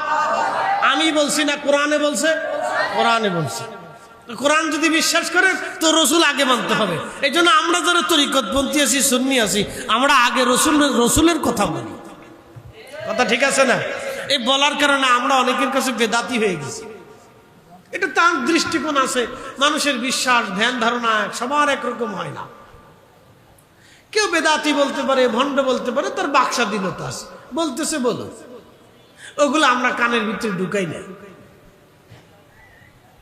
বলতেই পারে, তার বাক স্বাধীনতা আছে। আমরা সমালোচনা সহ্য করতে পারি, কারণ বহু মানুষ আমাদের সমালোচনা করে, এই জন্য আমরা সহ্য করি, অসুবিধা নেই। সমালোচনা করতেছে, করার অধিকার আছে, করতেছে করুক। সমালোচনা সহ্য করার মতো ধৈর্য শক্তি লাগে। অনেকে আছে সমালোচনা সহ্য করতে পারে না, এই জন্য সমালোচনা সহ্য করার ধৈর্য লাগে। এই ধৈর্য আমার পীর মুর্শিদ আমরারে শিখেছে। বলে কেমনে? হুজুর কেবলার কাছে যায় মানুষ বলতো, হুজুর আপনাকে অমুক হুজুরে এই জাতা মন্দ সন্দ আবি যাবি কথাবার্তা বলেছে। হুজুর বলতেন বাবা আরো বুঝে নাই তাই বলছে। যদি বুঝতো তো বলতো না, তোমরা ভেজাল করো না, বলার দরকার তার বলেছে। বাস আমাদেরকে ঠান্ডা করতেন। একসাথে বলবেন মারহাবা, না আরো জোরে বলেন, একসাথে বলেন। আচ্ছা আমার রসুলের জিন্দেগি আছে না নাই? একসাথে বলেন আছে কিনা, জোরে বলেন আছে কিনা। বলেন রসুল করিম সাল্লাল্লাহু আলাইহি ওয়াসাল্লাম জীবনে কখনো আবু জাহেলের ব্যক্তিগত পারিবারিক কোন বিষয়ে গীবত করছে? অথচ আল্লাহর নবীর জীবনে চরম দুশমন ছিল আবু জাহেল। কথা কর না কেন? জীবনে রসুল করিম আবু জাহেলের চারিত্রিক জিন্দেগি, জীবন, সংসার, তার ব্যক্তিগত পার্সোনাল কোন বিষয়ে আল্লাহর নবী আবু জাহেলের নিন্দা মন্দ গীবত, আব্বা সাইবা আবু লাহাব, কাফির কুফার বেদিন বিধর্মী ইহুদি খ্রিস্টান কারো বিরুদ্ধে আল্লাহর নবী তার ব্যক্তিগত বিষয় নিয়ে কখনো সমালোচনা করেন নাই। কোন প্রতিমাকে, কোন মূর্তিকে, কোন মূর্তি সম্পর্কে আল্লাহর নবী কখনো ত্রুটি বাক্য বাজে কথাও কখনো বলে নাই। কথা কর না কেন, ঠিক কিনা? অথচ আমরা এই ওয়াজের মঞ্চে বসে, এই ওয়াজের টেবিলে বসে পীর মাশায়েখ সম্পর্কে এমন কিছু শব্দ উচ্চারণ করি যাহা একজন থার্ড ক্লাস মানুষ উচ্চারণ করে না। একজন থার্ড ক্লাস মানুষ সেও এরকম কথা উচ্চারণ করে না, যারা আমরা এই ওয়াজের মঞ্চে বসে ভিন্ন মতের মানুষ সম্পর্কে যেই বাক্য ব্যবহার করি সেই বাক্যই এই মঞ্চে বসে না সাধারণ একজন ইতরও ব্যবহার করে না। এরকম শব্দ আসে আমাদের থেকে। আপনি বুঝেন ইসলাম থেকে, সুন্নাহ থেকে আমরা কত দূরে বসবাস করতেছি। প্রিয় উপস্থিতি হাজির, ভালো করে শুনে যাবেন। প্রিয় নবী রাহমাতুল লিল আলামিনের কাছে 40 বছর বয়সে কোরআন শরীফ নাজিল হলো। 40 বছর আগে আল্লাহর মেহবুবের কাছে কোরআন আসে নাই। 40 বছরে কোরআন আসলো, কোরআন নাজিল হলো। আপনাদেরকে বলি শুনে যাবেন, এই 40টা বছর আল্লাহর নবীর কাজ কি ছিল? তখন নামাজ ছিল না, রোজা ছিল না, হজ ছিল না, যাকাত ছিল না, সাদকা ছিল না, তাসবিহ ছিল না, হালাল হারামের কোনো আইন ছিল না, ইসলামী শরীয়তের কোনো আইন 40 বছরের মধ্যে ছিল না। তাহলে এই 40 বছর নবী কি কাজ করেছিলেন? 40 বছরে কোরআন আসলো, 40 বছর আগে কোরআন আসে নাই। তাহলে এই 40 বছরে নবীর কাজ কি ছিল? আমার দিকে তাকান। কোন বক্তা অনেক সময় বলেই ফেললেন যে রসুলের 40 বছরের জীবনী আমাদের জন্য আদর্শনীয়, অনুসরণীয় না। উনি কত বড় মুফতি আজম! আল্লাহু আকবার। আল্লাহ ভাইদেরকে বুঝ দিক, সকলে বলে না আমিন। কি একটা ডাহা মিথ্যা কথা! আল্লাহ রসুলের পুরা জিন্দেগি আমাদের জন্য অনুসরণীয়। কথা বলেন না কেন, ঠিক কিনা? আচ্ছা বলেন তো, কোরআন নাজিল হওয়ার আগে নবীর কোনো ভুল ছিল? আইব ছিল? দোষ ছিল? খাতা ছিল? পৃথিবীর বড় বড় লেখকরা বই লেখছে, একটা জিন্দেগির একটা পাঠও কি রসুলের ভুল ধরায় দিতে পারছে? বাংলাদেশের কিছু আস্তিক নাস্তিক আছে, এরা মাঝে মধ্যে এই 3 নম্বর ছাগলের মতো খালি লাফালাফি করে। এই কথাটা বলতে বাধ্য হলাম। বলে হুজুর কেন বললেন? বলতেছি এই জন্য, ওরা আল্লাহ রসুলের, আল্লাহর মেহবুবের অনেক কথা বুঝে না, না বুঝেই লাফালাফি করে যে এটা উনি ভুল বলছেন, এই বলছেন, সেই বলছেন, এটা ভুল। ওরা লাফালাফি করে। ভালো করে বুঝবেন। আমার দিকে তাকান। কোরআন নাজিল হইল 40 বছর বয়সে। তাহলে 1 থেকে 40 বছর পর্যন্ত আল্লাহর নবী কি করলেন? 1 নম্বর, মিথ্যা বলেন নাই। জোরে বলেন, একসাথে বলেন মিথ্যা। জোরে বলেন মিথ্যা। এরা আমার সাথে বলেন মিথ্যা। আর বাঙালি মুসলমান মসজিদের জায়নামাজে বসে মিথ্যা কথা বলে। মসজিদের জায়নামাজে বসে বাঙালি মুসলমান মিথ্যা বলে। এরাই জাতি, মেড ইন বাংলাদেশ। অথচ হাজার হাজার ওয়াজ হচ্ছে। 40 বছরের জীবনে আল্লাহর নবী কখনো আমানত নষ্ট করেন নাই। আমানত নষ্ট না করার জন্য মক্কার সেই দিনের নির্মম কঠিন হৃদয়ের কাফেররা, অবিশ্বাসীরা পর্যন্ত নবীজিকে আল আমিন বললেন, বিশ্বাসী বললেন। কারণ জীবনে মিথ্যা বলেন, ঠকান নাই, ছগলখুরি করেন নাই, গীবত করেন নাই, শাকায়াত করেন নাই, এক গ্রাম আর এক গ্রামে, এক পরিবার আর এক পরিবারে ভেজাল বাড়ান নাই। অথচ আমাদের বাংলাদেশের গ্রাম অঞ্চলে একটা পলিটিক্স আছে, নাম হলো ভিলেজ পলিটিক্স। বাংলাদেশের গ্রাম পলিটিক্স, ভিলেজ পলিটিক্স যদি আপনি দাফন করতে না পারেন, তত সময় পর্যন্ত বাংলার গ্রাম ভালো হবে না। আমি নাম দিয়েছি কুত্তা পলিটিক্স। বলে হুজুর কারণ কি? বাংলাদেশের হাজার হাজার 64,000 গ্রামে ভিলেজ পলিটিক্স আছে। এই ভিলেজ পলিটিক্স নামক এক পলিটিক্স বাংলাদেশের গ্রামকে অশান্ত রাখে। এই পাড়া সেই পাড়া, এই পরিবার সেই পরিবার, ওই এলাকা সেই এলাকা, এই মাতবার সেই মাতবার, ভেজাল কিন্তু চলেই যাচ্ছে। সারা বছর ভেজাল লাগে, গ্রামে গ্রামে মারামারি লাগে, এলাকায় এলাকায় মারামারি হয়। এটার নাম হলো ভিলেজ পলিটিক্স। ওরে কেমনে নামাবে, ওরে কেমনে ক্ষতি করবে, ওর মাইয়ার বিয়ে কেমনে ভাঙবে, কি আস্তে গনকে জোরে বলে, এর নাম হচ্ছে ভিলেজ পলিটিক্স। আমি নাম দিচ্ছি কুত্তা পলিটিক্স। এই পলিটিক্স বাংলার মাটিতে যেদিন দাফন না হবে, ততদিনই বাংলাদেশে শান্তি আসবে না। না, আপনি শান্তিতে ঘুমাইতে পারবেন না।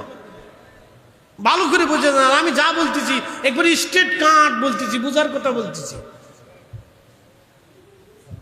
40 বছরে কোরআন আসে নাই, তো নবীর কাজ কি ছিল? আর একটা কাজ করেছিলেন, হিলফুল ফুজুল। এই শোনেন, হিলফুল ফুজুলের কাজ কি ছিল? হিলফুল ফুজুলের কাজ ছিল ক্ষুধার্তর বাড়ি খাবার পৌঁছানো। হিলফুল ফুজুলের কাজ ছিল অসুস্থকে সেবা দেওয়া। হিলফুল ফুজুলের কাজ ছিল এলাকায় এলাকায়, গ্রামে গোত্রে গোত্রে ভেজাল মীমাংসা করা, যুদ্ধ বিগ্রহ নষ্ট বন্ধ করে দেওয়া। হিলফুল ফুজুলের মূল কাজ ছিল দুনিয়াতে শান্তি প্রতিষ্ঠিত করা। একসাথে বলবেন আল্লাহু আকবার। না হয় না, আরো জোরে বলেন, জোরে জোরে জোরে। আমরা কি করছি বলেন? আমরা কি করছি? আমরা কিছু করিনি, বরং উল্টেটা করছি। এই জন্য 40 বছরের জিন্দিগি ভালো করে তাকান। এই 40 বছর যদি নিতে পারেন, তাও জীবনে কামিয়াব হয়ে যাবেন। 40 বছরে তো শরীয়ত আসে নাই, কিন্তু নবী কি করেছেন? এই 40 বছরের দিকে আপনি তাকান। নবী কি বলেছেন? মিথ্যা বলেন নাই, মানুষ ঠকান নাই, কাউকে থাপ্পড় মারেন নাই, গালি দেন নাই, ফাহিশা কথা বলেন নাই, কারো ক্ষতি করেন নাই, কারো আমানত নষ্ট করেন নাই। তিনি হিলফুল ফুজুল করেছেন, গরিব দুঃখীর বাড়ি খাবার দিয়েছেন, এতিমকে সাহায্য করেছেন, অভাবীকে খাদ্য দিয়েছেন, পথহারাকে রাস্তা দেখিয়েছেন, যুদ্ধ বিগ্রহ বন্ধ করেছেন, গ্রামে গ্রামে ঝামেলা বন্ধ করেছেন, হত্যা, দুর্নীতি, চুরি ডাকাতি বন্ধ করার জন্য হিলফুল ফুজুল সংগঠন তৈরি করেছেন। একসাথে বলবেন আল্লাহু আকবার। তিনি আমাদের নবী। তিনি আমাদের কি? তিনি আমাদের নবী। 40 বছরের জিন্দেগি ভালো করে তাকান। 40 টাকা, 40 টাকা। প্রিয় উপস্থিতি হাজিরিন, ব্যস্ত হইলে তো চলতো না।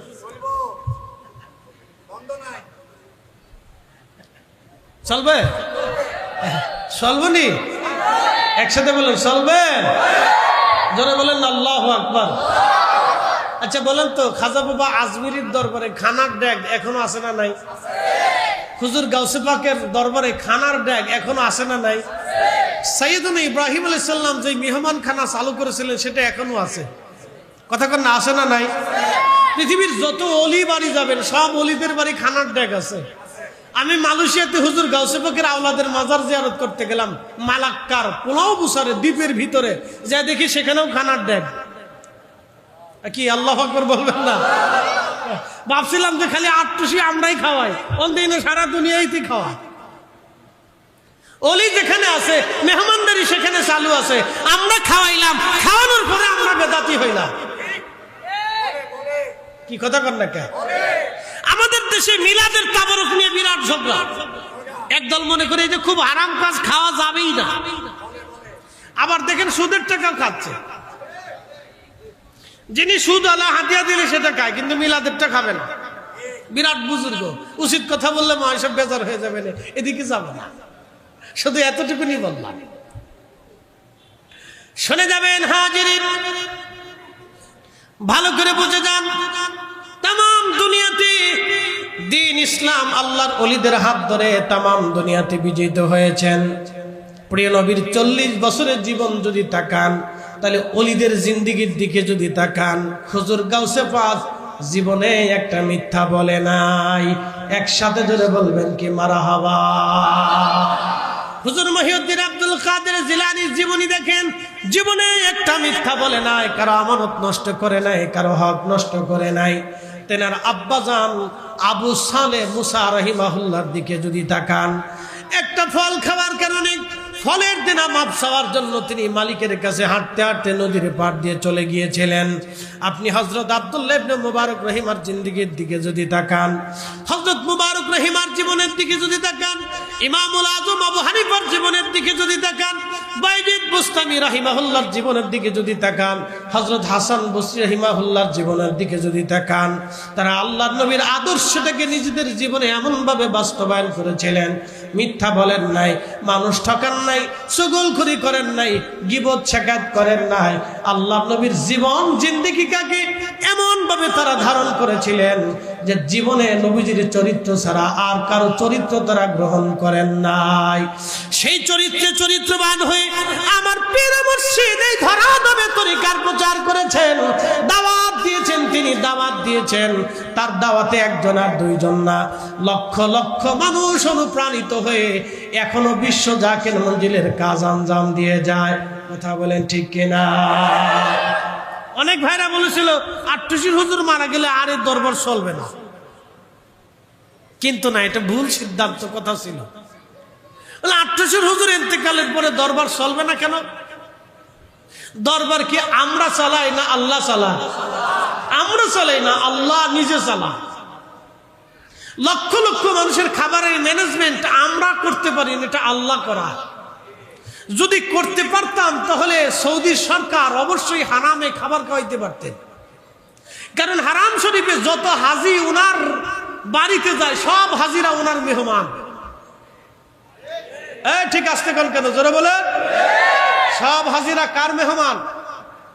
সৌদির বাদশার মেহমান। সৌদির সরকারের উচিত ছিল 40 লক্ষ হাজিকে অন্তত 3 বেলা হলেও 2 বেলা হলেও খাবার খাওয়ানো, কারণ সব হাজিরা তার আল্লাহর ঘরের মেহমান, আর আল্লাহর ঘরটা তার দেশের ভিতরে, আর তার দেশের ভিতরে আল্লাহর ঘর থাকার কারণে তারা সম্মানিত হয়েছেন। তাদের কারণে কাবা সম্মানিত হয় নাই, বরং কাবার কারণে সৌদির রাজা বাদশারা সম্মানিত হয়েছে। অতএব যেহেতু কাবার কারণে তারা সম্মানিত হয়েছে, তো তাদের দায়িত্ব ছিল হাজিদেরকে এক বেলা হলেও খাবার খাওয়াইতে, কিন্তু খাওয়াই নাই। কি আসতে কোন কেন? খাওয়াইছে? খাওয়াই নাই, উল্টে আপনাকে ট্যাক্স দিয়ে যেতে হয়। ওনার দায়িত্ব ছিল অন্তত এক বেলা খাবার খাওয়ানো, পারেন নাই। এই জন্য কোনো অলির দরবারে যদি খাবার চলে সমালোচনা করেন না। বহু লোকে বলছে গরুর বাড়ি গরু যায়, কি কথা কন না কেন? এই ওয়াজের মঞ্চে বসেই বলেছে গরুর বাড়ি গরু যায়। লা হাওলা ওয়ালা কুওয়াতা ইল্লা বিল্লাহ। আল্লাহ আমার ওই ভাইদের জবানকে সংযত রাখার তৌফিক দিক। আমরা দোয়া করি জোরে বলে না আমিন। কারণ তিনি জবান সংযত করতে পারেন না, একজন মানুষকে গরুর সাথে তুলনা দিয়েছেন।